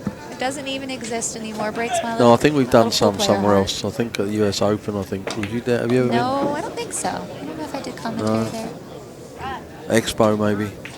No, Racks. I think we've done something at Racks within the last couple of years. Maybe. Yeah, that sounds about right. Well, Efren definitely took the opportunity that Earl presented there. And Yeah. I mean, Earl was in a really tough position. He had those 2 balls tied up I think the whole We rack. have a break now. Score is 9-8, Earl Strickland. They're going to go on a little bit of a break. See you guys later. Keep watching. Also, see Tony Robles, he's doing a raffle for a Icon 1 cube autographed by top players. The raffle will be done Thursday. So all that money will be going to the Junior Olympics gymnastics. New equipment.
1 2 1 2 1 2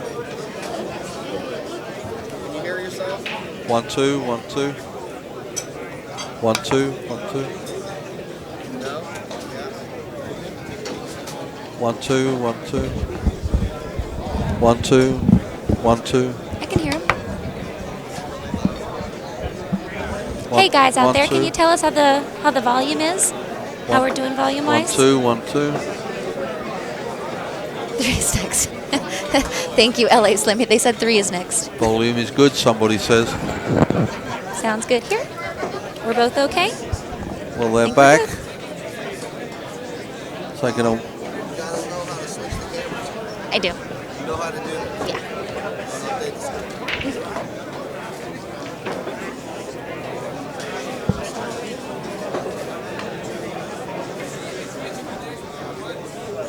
Is the sound too strong for you guys? Let me know and I'll 1, 2. have the 1, 2. wonderful, magical Alvin adjust it for us. Yep. Got some interesting information about the last time they've met in a match like this. Thanks, Alvin. Yeah, you were telling me an interesting story. Well, the last time these two guys met in a challenge, for money, like similar to what we're doing today, was on a bigger scale. It was in Hong Kong. It was in Hong Kong in 1996. Efren and Earl raced to 120, and there was a gentleman who was notorious in Hong Kong.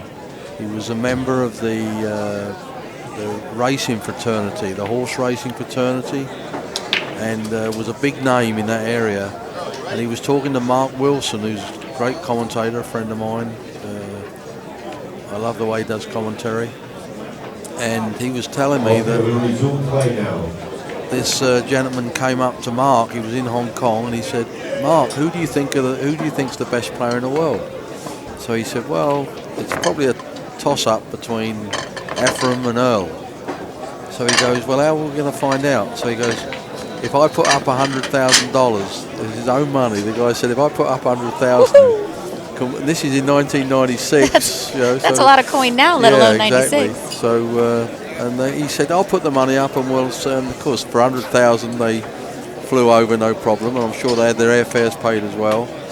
And it was a comeback for Efren because he was 112 to 100 down on a race to 120. All right, let's keep it down and resume play. Let's keep it down. And the Once again, no video allowed. No video from your camera allowed. So Efren came back and beat Earl. He came back from 100 down to 120, and Earl went from 112 to 117.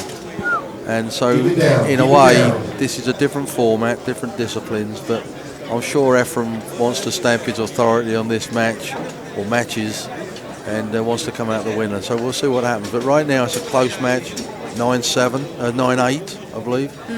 And we'll see what happens. It's all about the break, so... That is true.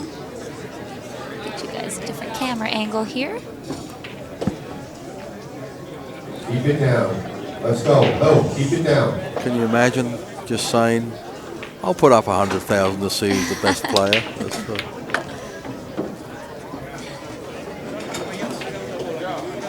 Well, this should be an easy enough rack for Earl.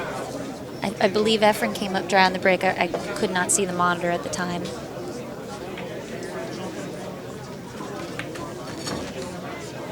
Well, a couple of balls next to each other there. They look like they both go in pockets. So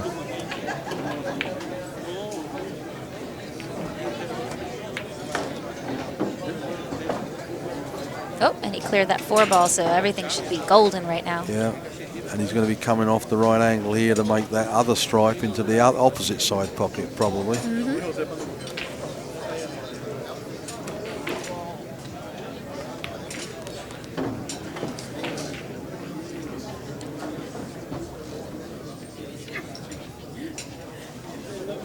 And Earl always wears contraptions. I feel like he Yeah, always has, he's a mishmash of designer he wear. doesn't accessorize the same way I do. No. And he'll discard it in just as quick a manner as he puts it on. I remember one Super Billiards Expo, he asked, serious as can be, he asked if he could wear a football helmet. And they obviously said Well, no. there was a guy, and I'm sure there's a lot of you players out there and fans, especially if you go to the Expo every year. I would say it's probably got to be about 8 years ago at least, but there was a guy showed up and wore swimming goggles to play in. And he played Mika, and everybody was laughing, like thinking this guy's a total retard. And he had Mika 4-zip.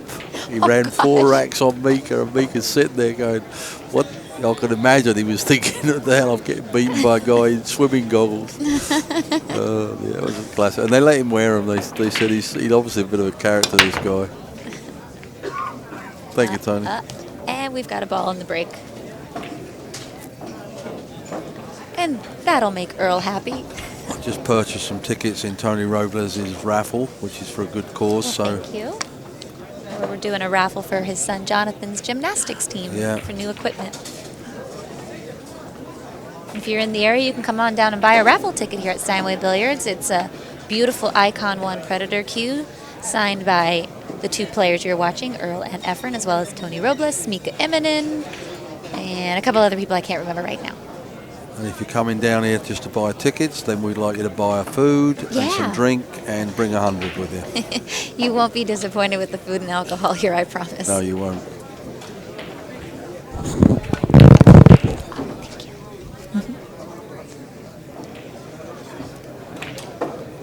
Well, Earl's picking his way through here. You are watching a live stream match brought to you by Inside Pool and NYC Grind here at Steinway Billiards, and it's the Battle of Legends. Earl the Earl Strickland versus Efren the Magician Reyes. Yeah, and Finnegan, the referee, outlined their achievements at the beginning, but there isn't time to outline their achievements. I mean, they just, they've won ex-World Championships and ex-US Opens and Derby Cities and things, but in the sort of, 50, Earl will be 53 in August, I believe, August, and he started playing sort of really top class at like 14. So he's been like 39 years he's been playing pool, and there isn't a shot he hasn't seen. I mean, he's seen every shot. Every the same shot. with Efren. Well, what you were saying about the accomplishments, I have my little cheat sheet on accomplishments, Right. and under both of their names, it says plus many more titles. Yeah, right, exactly, because you'd be here all day. You'd be here all day. Right. And Efren is such a legend in the Philippines. I mean, his name is up on over when you go into the Manila airport. There's a great big huge sign up there that says Efren Reyes. Well, I can tell you I was on a cruise in Alaska one time with my family, and this is when Tony and I had first started dating, and there was a Filipino waiter, and I said, "Oh, you're from the Philippines. I'm a pool player." You only had to mention the word pool, and they go, Bata.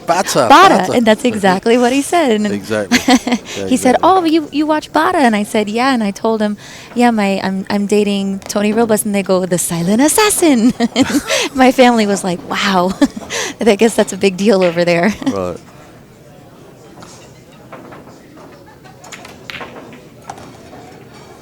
And when they're driving, they're drivers. When their drivers drive them around over there, they pull up at a red light and they wind the window down and they go, "Oh, Django."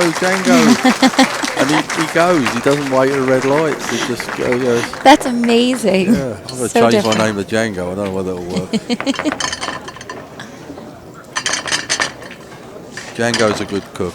Bustamante I'm referring to. He made me an omelette this morning. He even used eggs. It was amazing.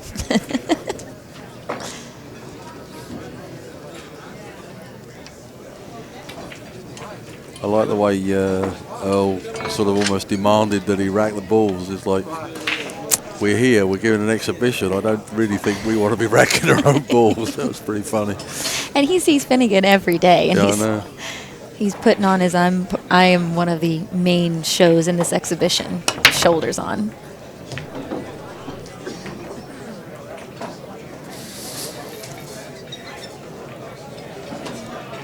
These two have very different demeanors at the table. Oh, Efren is so laid back. It's unbelievable. He's staying at my house. I'm with him a lot, and he's just laid back. He's as laid back as almost falling over. You know what I mean? He's like. Well, that's okay. Earl's got enough tension for the both of them, anyways.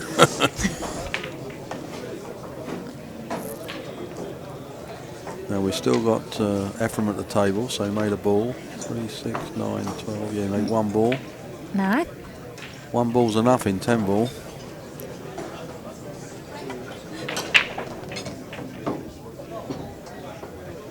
He hopes that catches a little bit more legs.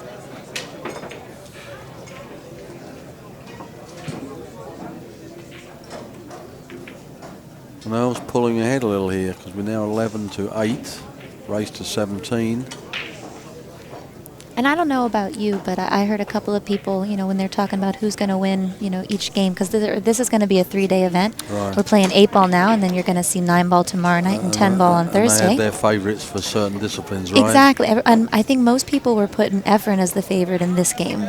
Right. Or at least the people that I spoke Right, with. right. I don't know about you. Did people put Earl as the favorite? No, I don't know. I think my take on it from listening to most people was that Earl would win. I don't know, it wasn't specific about which ones, but I think they felt that Efren was over the hill. I sort of got that theme. Oh, okay. And I can tell you now, you've seen him play tonight, and you know, there's no way he's over the hill. The guy is still, he's got it. He plays phenomenal pool. I always hear people say that about pool players, and I don't really understand. Well, there's times when he doesn't play that much. You know, if he's stuck in the That doesn't mean you're over Philippines. hill. That means you're out of stroke. Oh, that's right. No, exactly. So I think that's what they think. Because he's not playing, he can't play anymore. You know, it's not the case at all. I don't think pool has an over the hill feature outside of, like, you know, going completely blind. Well, these guys have such a natural talent that. Yeah. Age doesn't make much of a difference outside of just not wanting to get out of your chair. Right. And he did have eye problems, cataract and stuff, and he had all that fixed. So there was a little period there where he went off the boil a little, but he's split in these pockets pretty good. Don't see too much coming off the rail. But he's got to get going here because it's a race to 17. We decided on 17 really just because we thought it would take too long to play 21, and it's probably not working out that way. Oh, what is the time now? You're just after 10 o'clock East Coast time here.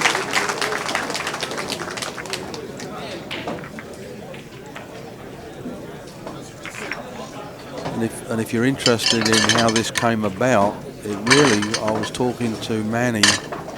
Who owns Steinway, about us doing something together. And I was looking after Efren and he was looking after Earl. And we were talking about the Hong Kong last time they played. And then we said, you know, this is a great fit. And that was it. It was just a good fit. And it came from there. We just decided, well, let's do it 3 different formats, make it different than, you know, I didn't want to do a race to 120 and copy it exactly. So we just went for something a little different and show off their prowess in all the disciplines. Oh, he wanted that 14 ball to go in. He's still hitting that head ball dead square.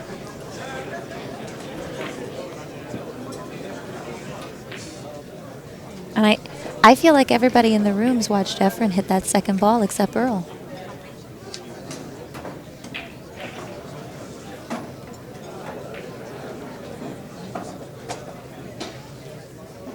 I had trouble getting him away from a chess game to start this match. He's probably playing for $10, but it was so important to him that he drilled this guy out of $10. It's amazing. He won $30 yesterday. And in chess? Yeah, and that's more than he made in pool.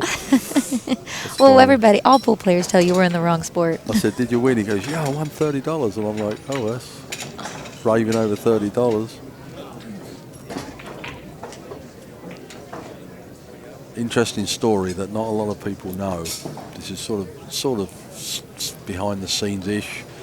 He has a great following in Dubai, Arab Emirates. You know, there's a lot of players out there, princes that love pool.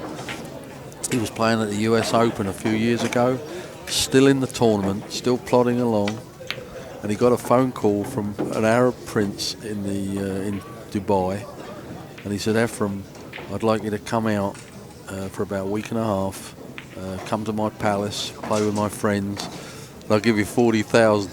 Efren walked from the table, put his stick away, went straight to the airport, and went to Dubai. That's how much money there is in pool. Wow. So Barry Berman But lost. note it wasn't Barry, a tournament. Barry Berman lost him that year. Exactly. And flown out there first class. So it's like it's pretty. Yes. That's amazing.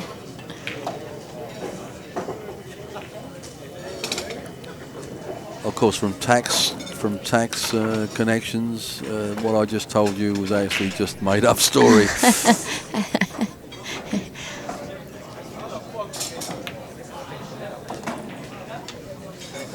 Well, he's still plodding along here.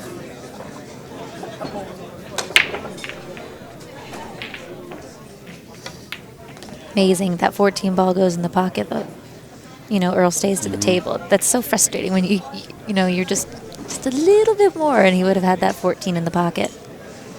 And instead, it's going to be an even closer race. Wow. So now we have 11 to 10. 10. So now we're.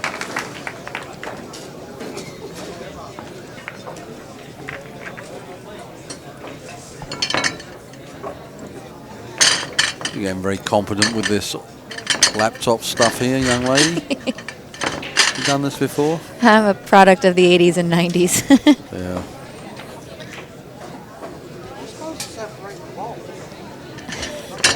And I see Earl do this all the time. What I think is hilarious, I'm sorry to interrupt, what I think is hilarious that you only see Earl at the table debating it when it's his turn to break. He doesn't go up and tell him it's a slug rack for the other guy. Of course not. I think Earl spends half his life, hanging over a rack checking it. Now, if I was the referee now, I would tell him, go sit down and take what I give you. And this time I'm going to leave you a loose rack on purpose. So don't be quiet.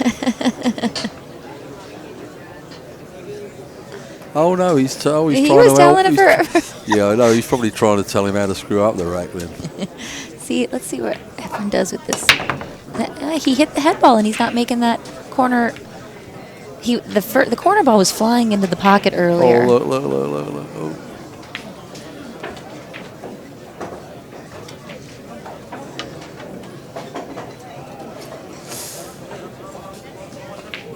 I don't know what made Efren change his break, but he's definitely changed his break. Yeah, if the wheel's not broken, don't fix it, Yeah. right? He did start off a little iffy, though, when he started. Right at the beginning, he was, like, trying to puzzle it out. He's got to shoot stripes here, and they're wide open. He doesn't want that tied up to that ball. No. They were wide open until he got the cue ball into that position. There's one in the corner pocket, but he's going to be hitting over the top of that 7, which is never nice. Going to have to take that. Definitely not the pattern he was looking for. But I think he'll still work his way through this rack. Just got to be careful here.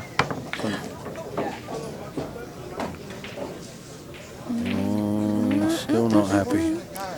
Well, because that was one of his stripes that he just pushed the 3 ball in front of. Yeah, I know. But the ball just in front of him goes down in the bottom right corner. And now I think he's going to have to make that 12 ball as the breakout ball unless he uses the 13 in the side pocket. And it looks like the ball by the side pocket is just a tad past centre. That's a tough cut, I think. I don't think he wants to cut that in the side.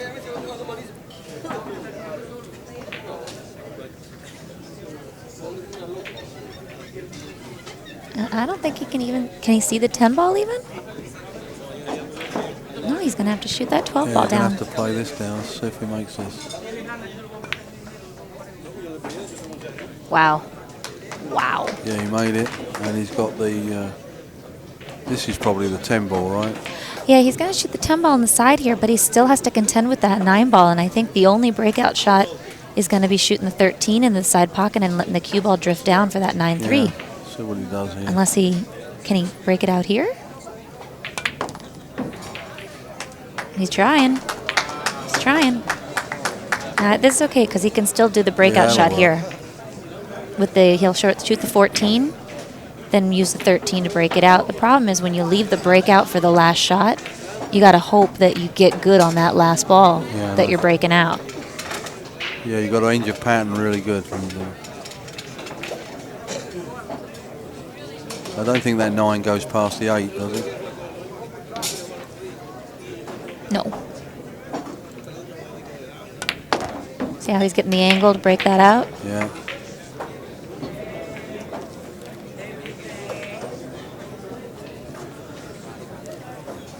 I think we need a booth and call it from the real table. Yeah, that would be awesome. We are definitely not looking Yeah. at the real table right now.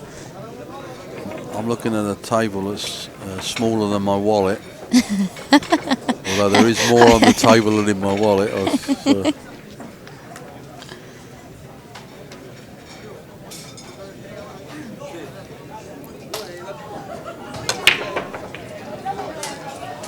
Now this breakout works for him.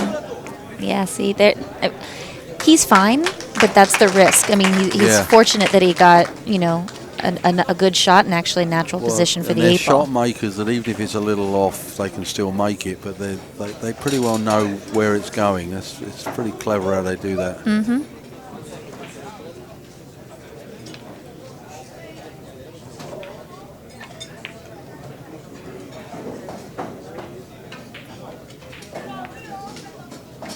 Well Good done. shot. Well played.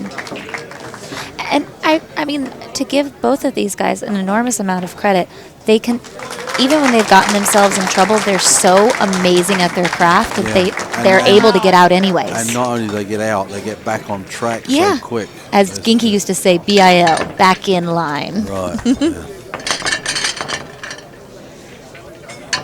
Well, Earl's just jumped ahead now. It's at 12 now, right? 12-10. They didn't change the score yet. You're doing it now, right? I'm doing it now for you.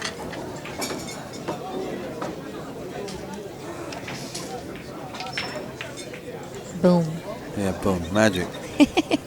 Race to 17, so Efren's going to have to do something here, but it doesn't... I don't think image-wise it hurts him, because if the score ends up something like 17-13, 17-15, that's okay. He's not letting himself down. If the score was 17-3, then people are going to say things, you know. Now, Earl did not make a ball in the break, but there is quite the cluster down I know, here and it's on your one of right-hand these side. wonky racks again, because everything's over one side of the table. It's amazing when it does that. Let's see. Does he get out anyway? What do you think? Because they've been getting out of miracle racks anyways.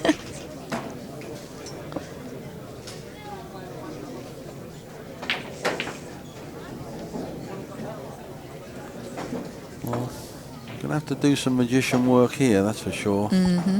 Luckily, the 1, 3, 6 are all solids, and they're tied up together. So, and he does have a shot on this stripe here. Going to go to the right of that ball. That's it. There. You better hope that doesn't. Oh! But he missed that ball. Yeah, but I think he saved him. I'm not sure. Can No, he he get can the shoot 7? that 12 ball. Because I'd go for stripes here in a heartbeat. I don't want to deal with that 3-ball cluster down there.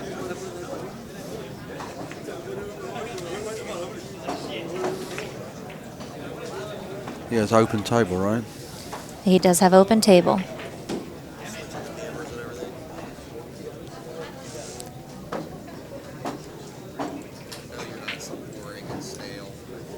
I try not to be.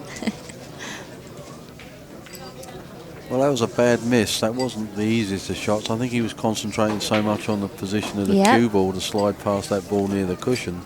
I agree. And sometimes they don't go back to the job in hand, which is make the ball. I always love, you sacrifice shot to get position on a ball, you don't get to shoot. Yeah, I know. Well played. Now, do we see any problem clusters here that... No, I don't see anything wrong. I mean, you could say maybe, if you wanted to make one up, you could say the 14. 3-6, the 3-6. Yeah, but those are Efren's balls. Earl's on stripes. Oh, he's already started on his run on stripes? Right, okay.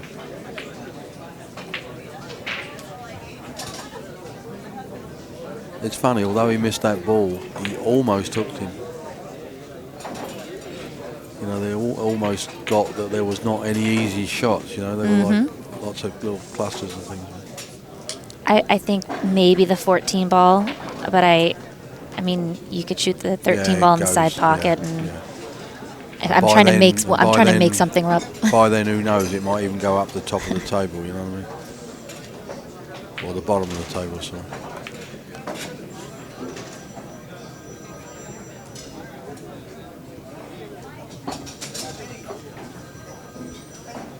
Turn the phone over. Cheeseburger, medium well done. What do you want? With He hit that too soft. He hit that too soft. Now he's Wow. well. He's got the long 7. And the 14 was the only sort of trigger, maybe, but he just hit that poorly. There's just no getting around it. How's he going to get around this thing? He's going to have to play that. I mean, he might be able to squeeze the 13 by the 7. Let's see if we get a different camera angle, of maybe. That's tight. These are bigger size pockets, so maybe he can squeeze that by the 7 if he hits it soft and lets it kind of caress into the pocket.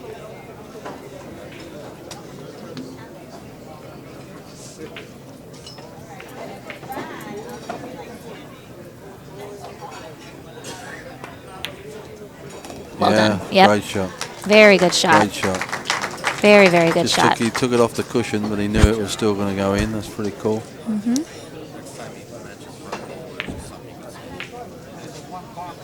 Got it.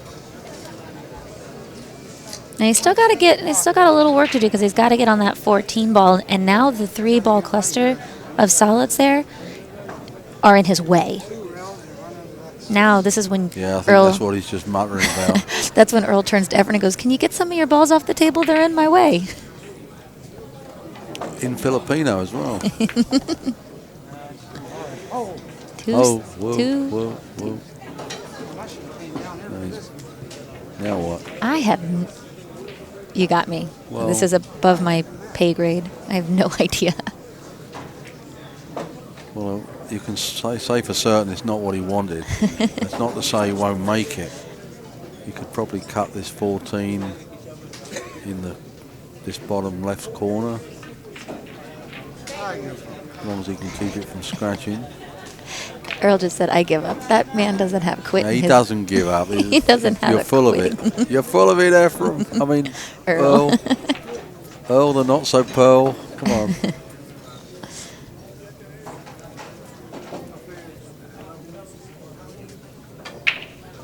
And those weights he has on his arm, they're pretty heavy.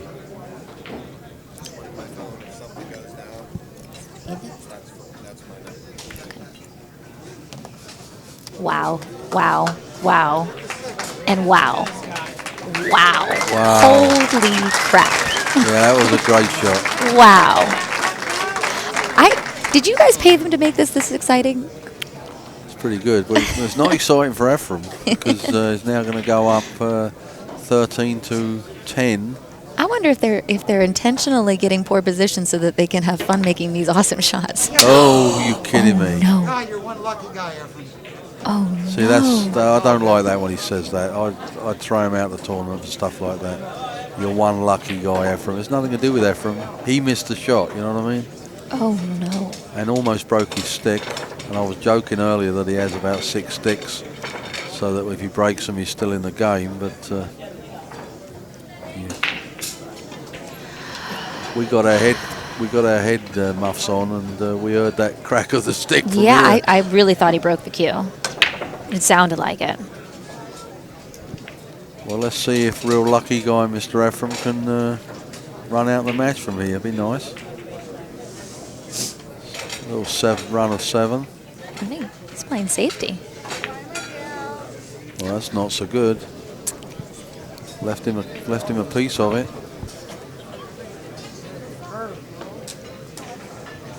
I don't think it goes past the. It's difficult for us to see. Is there another angle that we can see? Sure. It's not an overhead, right? No, there's no overhead. That's the overhead you're looking at was the closest one. I don't know what he's thinking of doing here. I have no idea. Maybe he's just going to put it in that corner and hope he hides up behind the 2. Get out of here. Wow. I did. Yeah, it went by. Well, it's difficult to see It- on the monitor, but to be honest, it didn't look like it went, and he made it, and now he's got a long shot on the 8. And if he misses this, there's a stick going. Uh-oh. You're a lucky guy again, Efren. And Earl's praising himself. He says, that was the greatest shot I've Yeah, I ever know. seen. And now Bata's going to make sure he plays a much better safety than he just did. Now, this would be a great shot if he makes this to bring the house down, because he's going to come off the bottom cushion, hit the right-hand side as we're looking at the monitor, and cut it in the side pocket. And if this goes, woo. And don't count it out, because No, it's they quite... don't. But this is called shot call safety, correct? Yeah. So if Earl does call this 8-ball and doesn't... Oh, my God, you called it! Oh, my gosh! Oh, my gosh! Well, that's the shot of the match. Holy There's nothing else going to come up that's going to cool better that. gods. Oh, my... I didn't really call it. He You called it. called He it. called it. No, but he called it in that pocket, and I said, "Don't be surprised." Oh my God, that was Oh, my gosh. that was worth the $10 entry fee right there. Totally. And you guys at home, I hope you pick yourself up off the floor. That's what these guys do. Wow. Unbelievable to hit that on Holy- that tangent point Holy... to cut that in On the there. 10-foot table. Oh, my gosh. That was incredible. Oh yeah, Efren should shout out now. You wouldn't have made that on a 9-foot. Wow. Oh, my goodness. Now, this, I would think that would And he fuel didn't- Efren. And he didn't have much options, because he had to call it somewhere, and he just called it there. It's amazing. You know. Holy...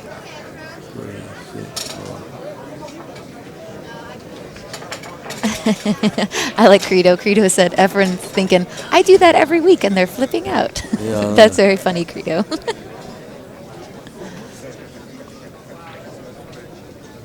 Wow. I'm impressed. 13 to 10. So now he's really behind the 8-ball here. Literally, that's what they're playing. But he can't afford to lose any more matches. Doesn't want to be 4 down with only 3 to go.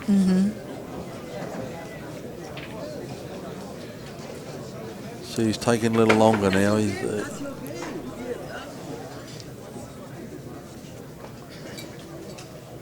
If he loses, I'm not going to get breakfast in the morning.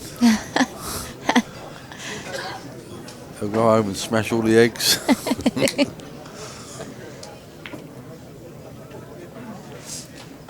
I wouldn't count out Efren just yet. I mean, outside of the alternate break, allowing Earl to get back to the table, I think that the crowd cheering and that shot would put a little bit of a fire under Efren and said, no. See how close he came to that 2 there to get around the table. That was assume that's a stripe up where he's standing. Pretty deep in that pocket.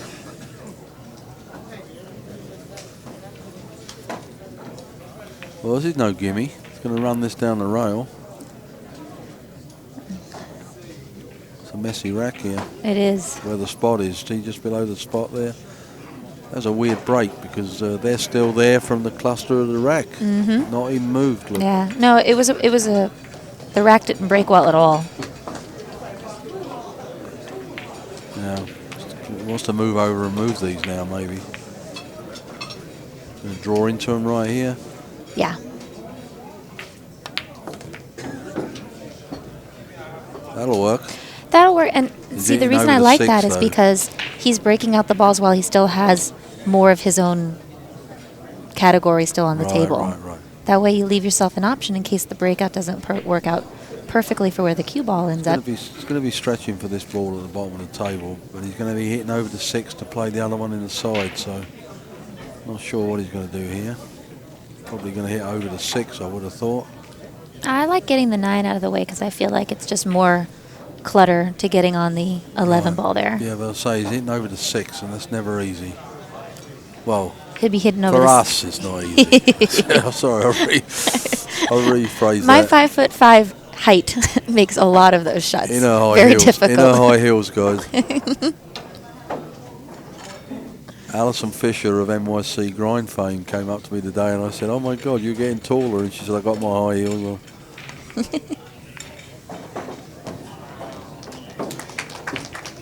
Now, if he plays the combo on that one up in the corner, you've got to be careful where that 9 goes. That's the problem with that shot.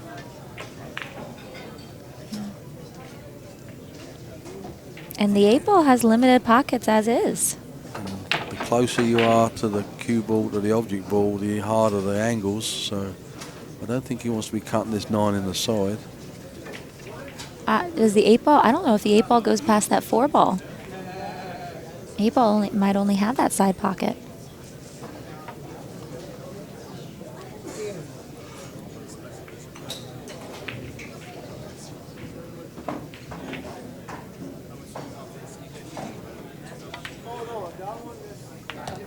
Oh, wow. That's a great shot. What a fantastic shot. Just put enough draw on that to just get it to What roll out a half a great ball shot. forward. That way he could shoot that 8-ball in that pocket. And I was just going to say, you know, it'd be great if he could shoot the 8-ball now because he's in the perfect position to do that. So he made that happen. Yeah. Well played. Wow. So we've got 11 to 13, right? Mm-hmm.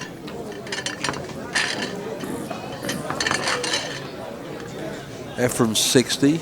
Earl is 52. Be 53 in August. Push him back. I ain't been checking my own rack. Efren Busty was born in North Carolina. Boosty. Sorry, did I say Busty? You're thinking about those eggs this morning, aren't you? I don't know what he put in them.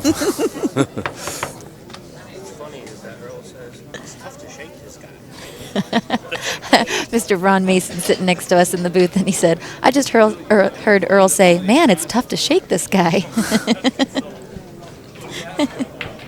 Terrier. I would say Efren's had a good amount of experience playing players like Earl.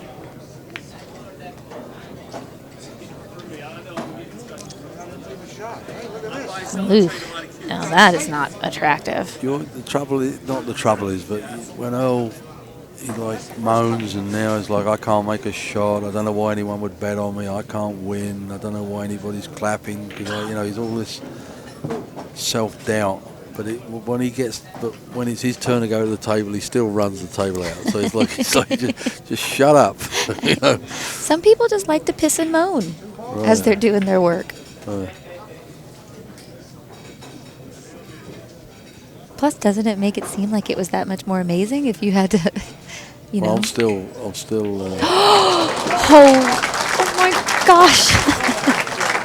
Well, that's why he's called the magician. Oh my! I was telling someone today. I don't know whether you guys at home and on the chat room, if you go on YouTube and put Efren Reyes 30-ball run or two sets of balls, just put anything you like in, you'll find it. He tipped, it's DVD'd, he did it twice. He put 2 racks of balls on the center of the table in a circle, not random, just tipped them out the tray, ran them out 1-1, 2-2, 3-3, 4-4, 5-5, Really? 6-6, in a cluster about 2 foot, like 30 balls in a cluster. So Chicago about 2 squared. foot 6. Yeah, right. And then he put another two sets of balls on the table and ran those out. Wow. And that's on YouTube. So if you can watch that, guys, you'll see why they call him the magician. Well, I think Efren saw that shot by that kick 8-ball in after he played that safety. That was, you know, not the strongest safety, and so now he's like coming back with a vengeance. Doing his cause the world of good here because you can get back within 1 here, and that's going to doubting Thomas or doubting Earl is going to be wondering. Wow.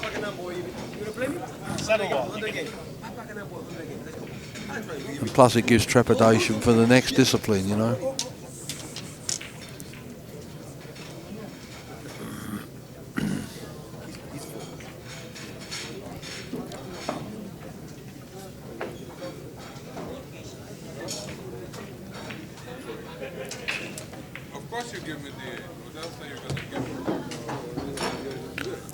He's, and that's a difference that I find with watching Earl versus Efren, because in that shot, he hit that with such finesse. Yeah, he hits it sweet speed. Yeah. He's just enough to make it to get the position. And the right English to hold it, or, to accelerate it, whatever. It's just amazing. They're both good like that, though.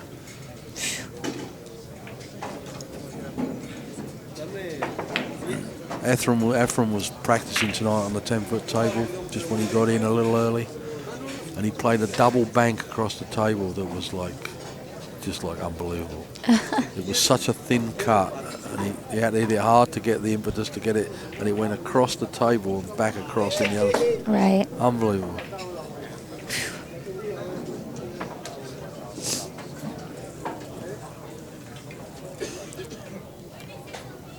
You know what? If he wins tonight, no, you're kidding me. I should never have said that. I jinxed him. And he smiles. What the jinxed him. contrast from Earl. Earl doesn't smile when he misses. I was going to say, if he wins this match tonight, I'll let him watch the Filipino channels on the TV tonight. Oh, my God. I'll keep my mouth shut. And Earl will happily run this rack out. I was doing commentary at Turning Stone with Danny Diliberto, and Danny's going, he goes, he could miss this. I said, Danny, don't jinx him. He goes, you can't jinx him. He said, this is, anyone in the world could get out from here. And the guy missed it. Of course. The commentator jinx. It is real. Wow. He probably took that too lightly, that shot that he missed. I agree. This is an easy shot. Let's just get this one out of the way, and just don't quite concentrate enough. Mm-hmm.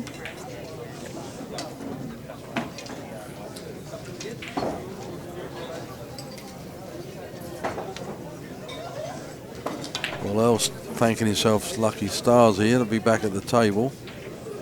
Look at all those people in the background. My goodness. Oh, it's packed. It's packed. There's about 300 people around the table.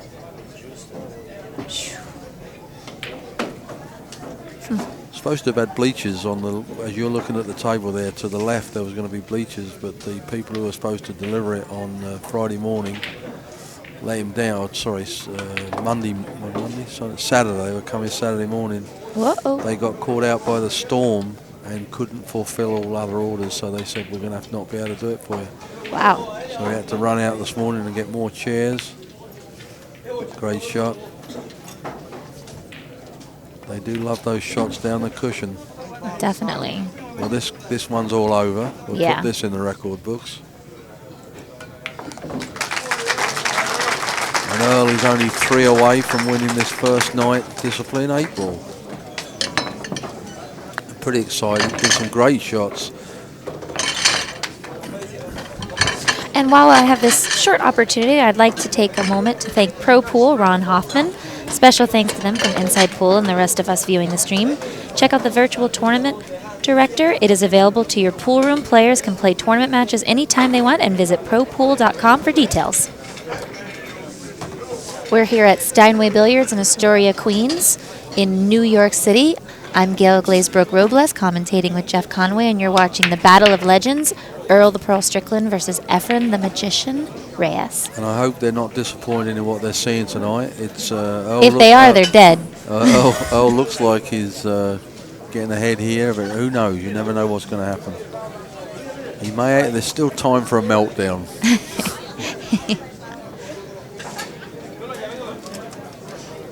I saw somebody in the chat comment that Earl seems to get more agitated as the race is closer to one another, and then he chills out, which I think is normal. But Earl just seems to wear those emotions on his sleeve more than a lot of people. So if Efren will, close the gap here, that I think you're going to see a bit more of a tense Earl coming out.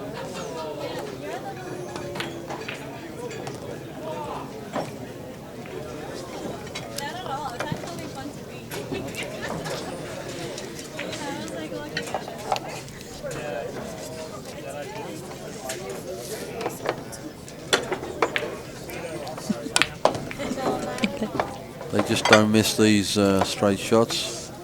Never miss them. even other pros you watch, and there's sometimes you think, well, they'll make this, it's straight in, and they still wobble it in the pocket or miss it. But not these guys.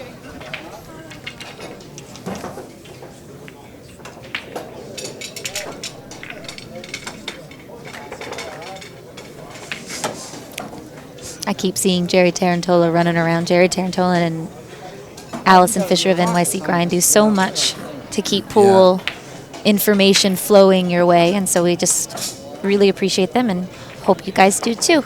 And he doesn't have any film in his camera either.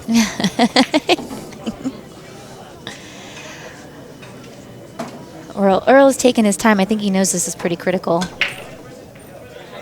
Rack here would be a defining moment to have him get to 15, keeping Efren at 11. And it would put all the pressure back on Efren. I'm going to scoot out for you guys. I really appreciate you guys watching the stream, and I hope you guys have a good time. I'm going to go eat with my husband. Okay, and I'll finish it off. It's no big deal. I appreciate that. Have a good time, you guys. Enjoy. Anyway. Thank you very much, Gail. Always a pleasure doing it with you.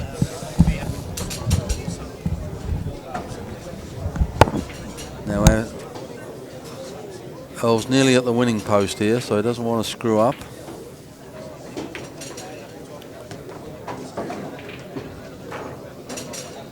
Looks like a bit of a Cosmo here, as they call it. 8 sitting nicely.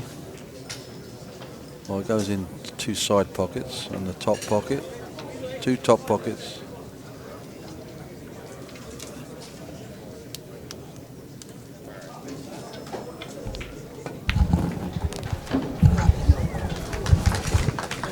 All right. That sorted a little mess out. I'm just saying to the people watching that Earl looks like he's almost down the winning stretch here, the winning furlong. But you never know. It's never over till it's over, you know. Yeah, what an exciting match. I mean, Steinway Billiards is just absolutely packed. I've never seen it so. There's about 300 people standing around the room, standing room only, and nobody's leaving. Yeah, and there's been some phenomenal shots. Phenomenal. I don't know, did you see that shot when he pulled that 8 ball? Earl's incredible, so is Efren. These guys, I mean, this match is... Now it's 15 to 11. Okay, I'll change that up. Yeah. There's Finnegan.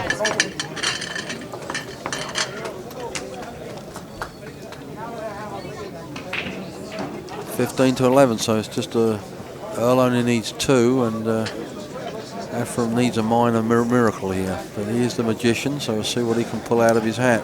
I mean, this is just a match that's about superhuman determination and will. I mean, and I'm glad it's a sport. Closest score as well. It's not like a rout. Nobody cleaned anybody's clock Efren's playing amazing for never playing on this table, and this is Earl's home table. Yeah, he hasn't played on a 10 foot for so long. And I came into this match, I've been thinking about this match for months and months and months since I first talked to Manny about this last summer. I said, hey, we need to do Efren Earl. We need to do a free stream. And but they wanted to do pay-per-view, which is fine. But I'm thinking, I can't pick who's going to win. You just never know with Efren or Earl. I've looked at Efren before and thought, man, there's no way Efren's feeling good enough to win right now, man. And he beats every single player in the tournament. You just can't tell. He's just that good. Yep. All right, Earl's winding up. Look at this. And he had Finnegan tap the front ball down, so let's see what happens here. This is almost for the win. He only needs 2 more games. 6 and no. Up. Right. Nothing. No, he's going to tell Efren how lucky he is. You're a lucky gun, lucky son of a gun. I broke those like an idiot. See how they broke? Very unusual cluster there. Look, all round one side and like in a circle. Look, it's called the horseshoe break. Look at that.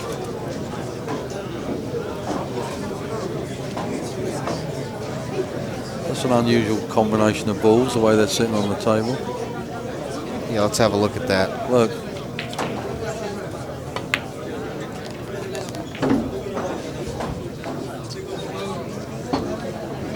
Now, Efren's such a master of 8-ball. I mean, I don't see. The problem is you know, you're looking at all the balls on the rail. well, it looks like a 15-7's tied up a little bit in that corner, though.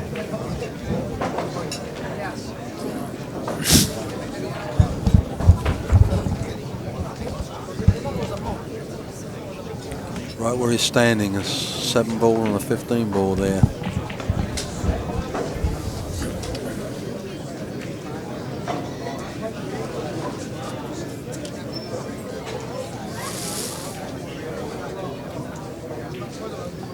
Gonna have to move that 15 at some point, I believe.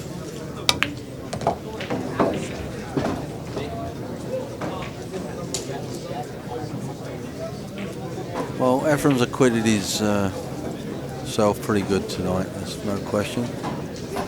I'm amazed by Efren Well, every there was time a he lot plays. of people. You know, he doesn't play as much as he used Oh, to. don't and give me stuff. that stuff. No, he plays in the Philippines. He plays every day. He plays pool every second of every day. I'm just saying what people think. I know, I've heard the same They thing. thought, you know, he doesn't stand a chance. And No way. oh, really? He doesn't stand a He chance? doesn't? Imagine him on a good day, for Christ's sake. Yeah, this is no problem. He's never played on this table.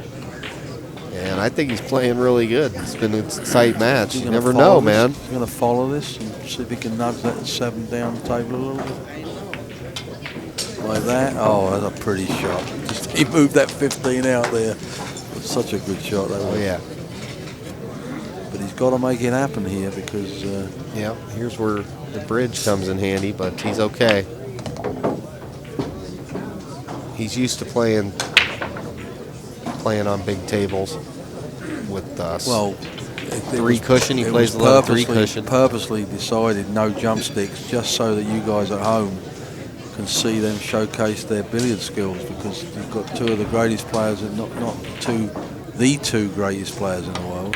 They don't want to use their. Oh. See him stand up on the ball. Look Man, at that's just that. not good. Now, did he leave anything? Had a though? lot Let's of have a body look. movement on that shot. He's laughing at it. These guys are having fun.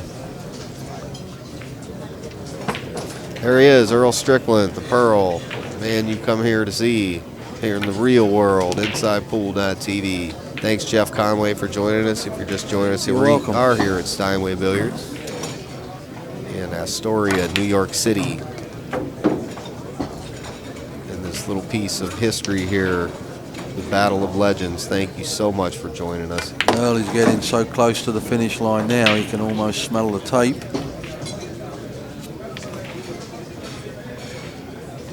Will he trip in the last furlong? We'll see. Let's get the full arm weight on tonight, folks. That's Yeah. to keep him down on the shot. And they're heavy. He left them in the pool room and went out. I had to run out and give them to him because he left them behind in Brooklyn last year or year before. And, geez, they weigh about 3 or 4 Speed. pounds each, these things. 3 strokes every time. 1, 2, hit. Earl Strickland. What an incredible talent. Superhuman determination. That's what Yeah. these 2 gentlemen have displayed. This is the greatest 2 pool players that ever lived, that are living right now. Okay, there you go, folks. You're getting your money's worth tonight. So he only needs 1 more game The Hill on the hill. for $3,000. And that, And from- unfortunately, is coming out of your pocket, isn't it, Jeff? Yeah, don't worry about that. As you are Efren's, the man that made this possible, that this is here tonight. So, Well, as long as the people at home enjoy it, that's Yes, all that matters. Jeff, you're a show- There is no money in pool. Yes. Not for the players nor promoters or anything. But spent all this money for a great event, Jeff, and I really appreciate it, well, sir. when they played in Hong Kong, the guy who put that event on put up 100,000 for a similar reason. He just wanted to see who the best 2 players were in the world and said, well, I'll put up 100,000. Unfortunately, I'm not in that category, but that guy is no longer with us. His name was Bob Moore, character with the Hong Kong racing fraternity, horse racing.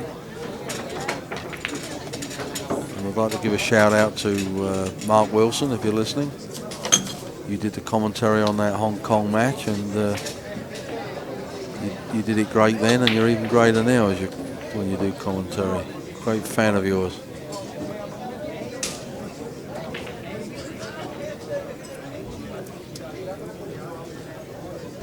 Now let's see what Efren can do here. He needs a six-pack. That's tough with alternating breaks too. Earl's on the hill. This isn't looking good here. I think the only six-pack he's going to get is San Miguel. San Miguel. There's only two kinds of beer in the Philippines: San Miguel and San Miguel Light. I've been there, man. He drinks Bud Light, actually. That's funny. He's sponsored. I saw he's sponsored by San Miguel, and I was in 7-Eleven yesterday. I said, "What beer do you want?" He goes, "Bud Light." Well, let's see if he can run these out and get a little confidence going here. He needs a six-pack. Man, that's tough. That's so tough with Earl breaking and as strong of a break as he has. Efren knows it too. You can just see it. Well, if he wins this one, it's 12. If Earl breaks dry, it could be 13. So you never know what's going to happen. No, you really don't. But it looks as if the writing's on the wall. Yeah, the weight's on the arm.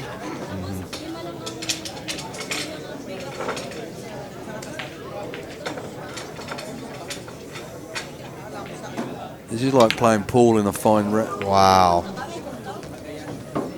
I don't know why he hit that so hard. He had a plan, I'm sure. Yeah, he's jumpy and standing up. He's not doing too good tonight, folks. But we have 3 days of sets of we're going to do 9-ball tomorrow. 9-ball race to 21, so you'll really get your money. You'll really get your money's worth on that. Nice. That'll be great.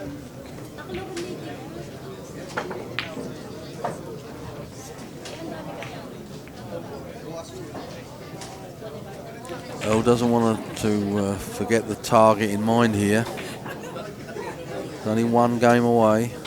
He looks at everything for a while and then he'll just run out. Well, he's normally so quick, but when it comes down to the nitty-gritty, he's like anyone else. He takes his time. He takes his time looking at all the angles, looking at the run out. He knows exactly what ball he's going to go to next. But he doesn't want to overthink it, because very often, sometimes, you see him looking and looking. Amateurs especially, the longer they take over a shot, you know they're going to miss it. So true. So true. You know they're going to miss it. Yes. It's a... well, it's like they're stamping it in their mind that, is this the right shot? Trust that you know how to make the shot. What a great shot Earl played there.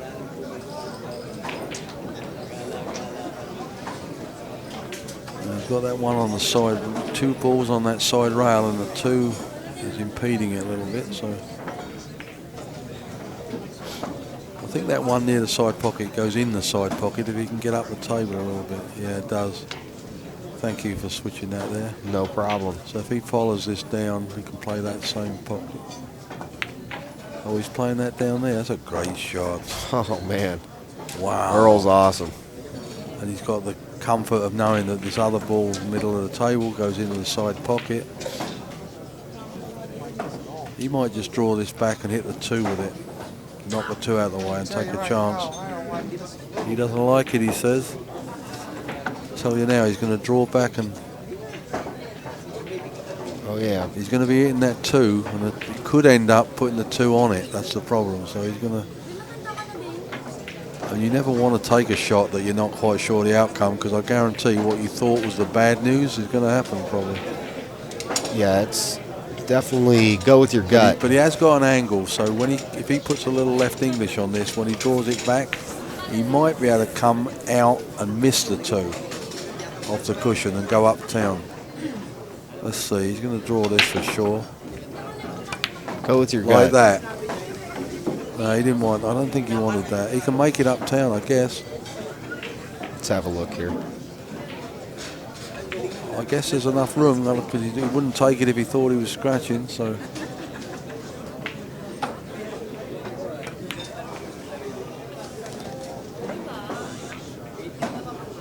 Well, not the easiest of shots, but I think Earl will make this. He's got an angle to get down for the 8. Wow, what an amazing match. So it looks like the score is going to be 17-11. Wow. Oh, watch Earl go right in the pocket here. Oh, he got so lucky.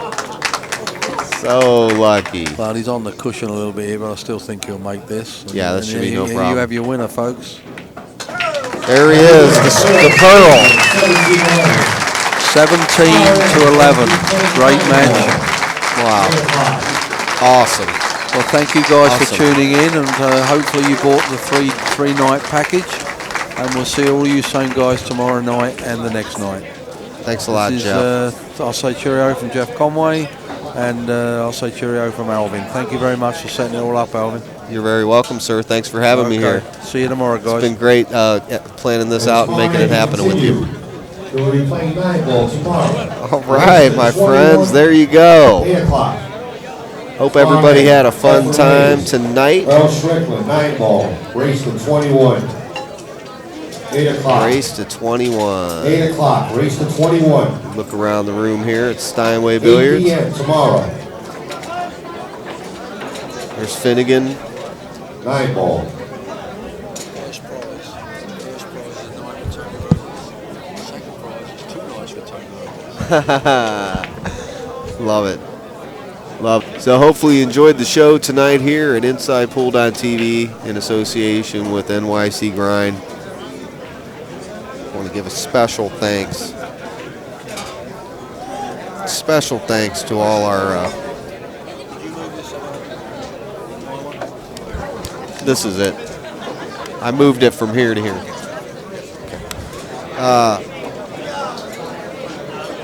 Sorry about that, folks. I'm the information desk as well here. I want to thank nycgrind.com co-production, Steinway Pool Hall. What an awesome pool hall here in Queens, New York. They got some amazing food. Look at this beautiful 5x10. They got Earl Strickland. They got action. I want to thank cnggas.com. CNG Gas. Charlie Niner Gamma. ProPool.com. ProPool.com. You can have the virtual tournament director.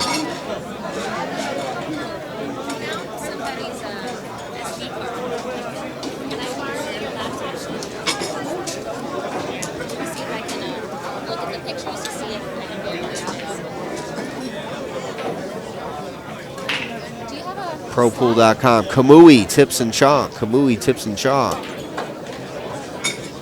Bank Shot Calculator iPhone app.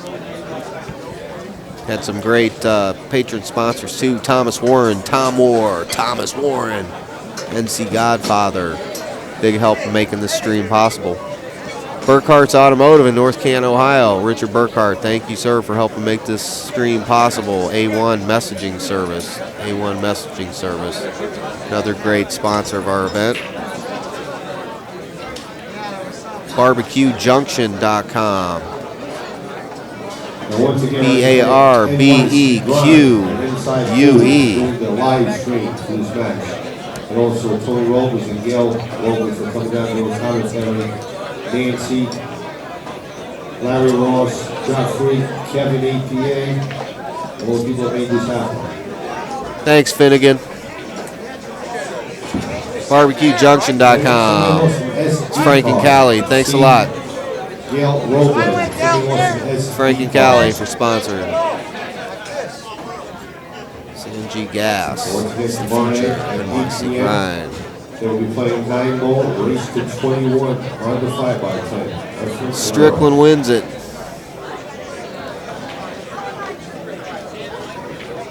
What do you think about that, folks? Hope you had a great time. I know I did. Thanks for supporting our live stream. We really appreciate you. Sorry to the people that had problems.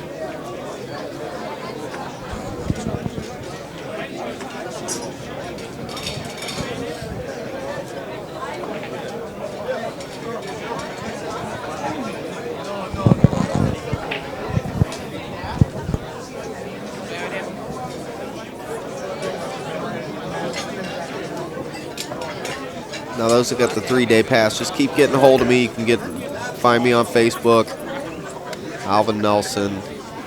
Message me there. But there you go. There's Jerry T. There's Lydia. All the characters in this historical match. It's a match from beyond time, my friend. Stepped in here, stepped into the real world. Inside Pool.tv, we go beyond time and space here. Edge of the universe, Steinway Pool Hall. A gateway into another dimension. And you're here at the Battle of Legends. And thank you so much. We've been working very, very hard to get this stream here for you done. So thank everybody for all their support out there. Remember about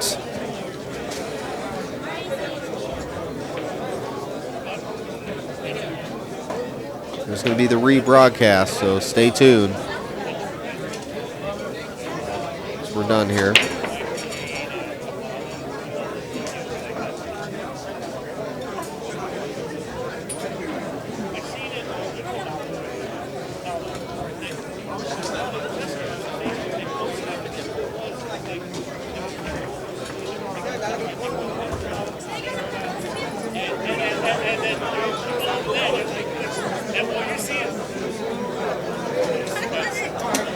Hang in there, folks. I'll do a final message for you before we do the rebroadcast. We're gonna leave it roll for a little bit here, so hang in there.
I couldn't believe it. You don't know how good this shot was. I'm telling you, and then I didn't scratch, and then I didn't hit that. This shot was mind-boggling how good I cut the ball, I cut a boat past the 8 ball. say when you left me right here, you cut it by 13, 14, yeah. And then you came down here and you ran 8 as well. That was playing box. A couple of shots made there tonight. I'm telling you, that ball wouldn't go. There's a little curve here. Like this spot. Right here. I had to play it just past the ball, barely, and then let it curve just a little. That's how it went. Genius.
Either one. I'm retired from the game.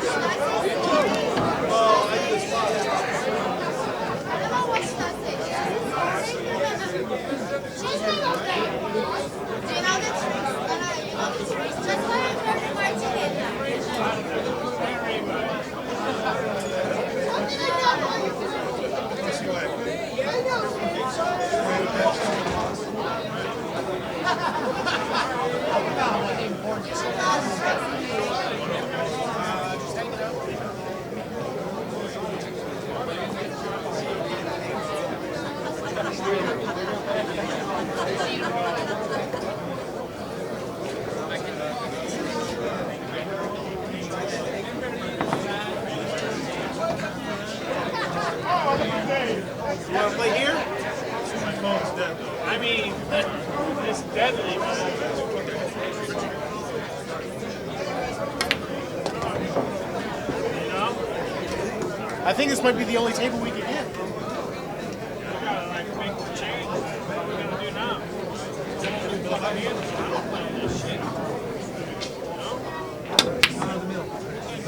Tough table.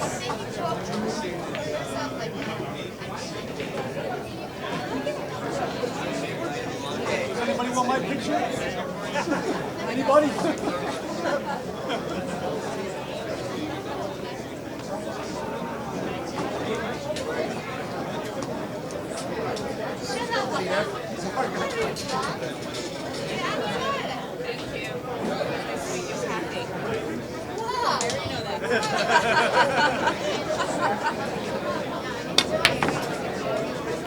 You've got 20 shares. You've got 600,000.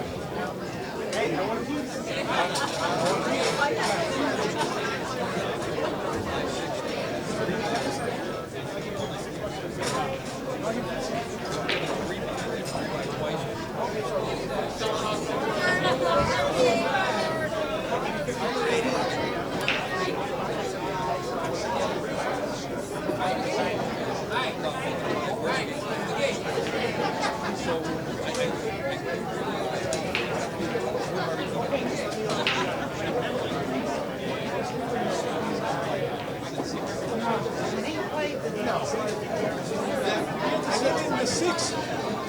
Six is, he got straight in the 7. I go, yeah, I know. He got straight in the 7. Yeah, we couldn't draw it because it wouldn't hold up. 6 had to draw back. Because if he had it, No. he had it like 6 this. is here. Yeah, but the 7 is like the angle where We'll talk how about sharp this was fucking that? sack of Like money. that? Believe me, I won't.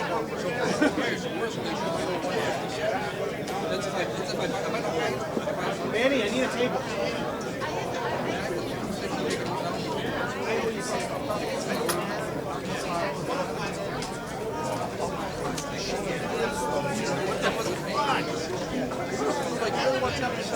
Yes.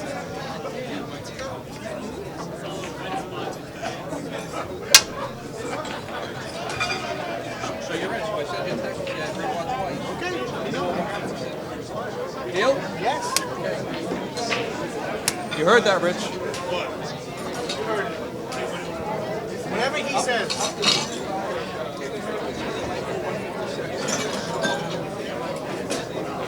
I'm about to give up a piece of my cash. I'm afraid that's 20. That's just fucking I'm buying him. I can't. He's gonna get. I feel like.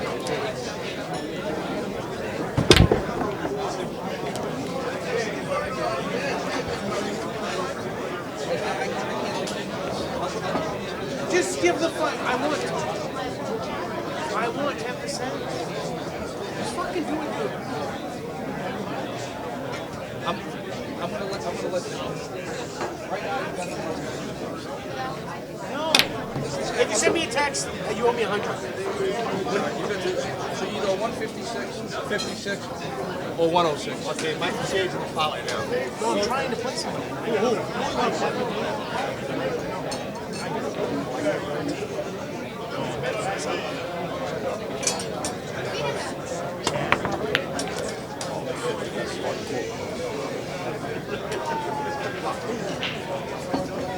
You did tighten the pockets. I'll tell you the second shot, Ray. Cut that ball biting. I'm sick of you. I'm about to throw up. I said I cut mine. That ball wouldn't go. Oh, this other shot I think. Yeah, it was pretty good. Especially those side pockets. Those side pockets like TVs. Yeah, those side pockets are brutal.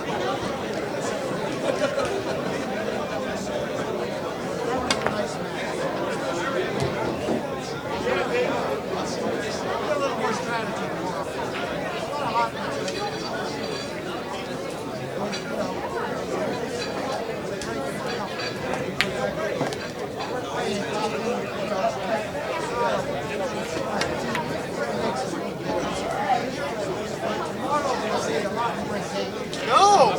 Libby, no! No, come on! I want 10%! I want 10%! No, I ended it. He said yes. But I can't. I'm back. He said yes. He will fucking get away from me. I don't want the money. I'm gonna drive him here. I don't want the money! Take the fucking money. I don't want it. I want 10%. Come on.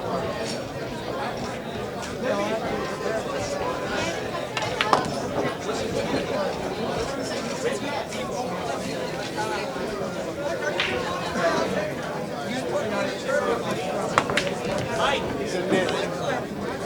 Mike, what's the game here? I don't know. I'm trying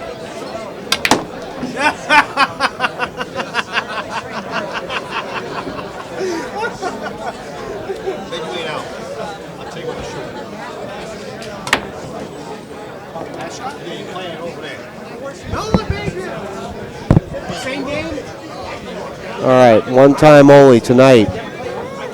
We're going to rebroadcast this on Inside Pool TV for free, just for tonight, just because some people had problems with the login. So there you go. Get the word out. Just for tonight, rebroadcast. So stay tuned.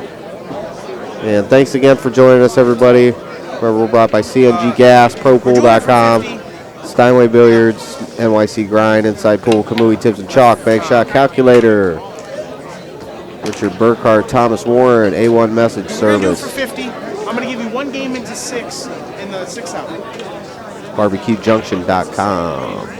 One game into 6. I gave you one game into 7. Thanks a lot. This is Wild Boy signing out. Yeah, not 2 games on this. I really don't play on this table. I'd rather play on a 9-foot and keep the same. Honest to God, neither do I.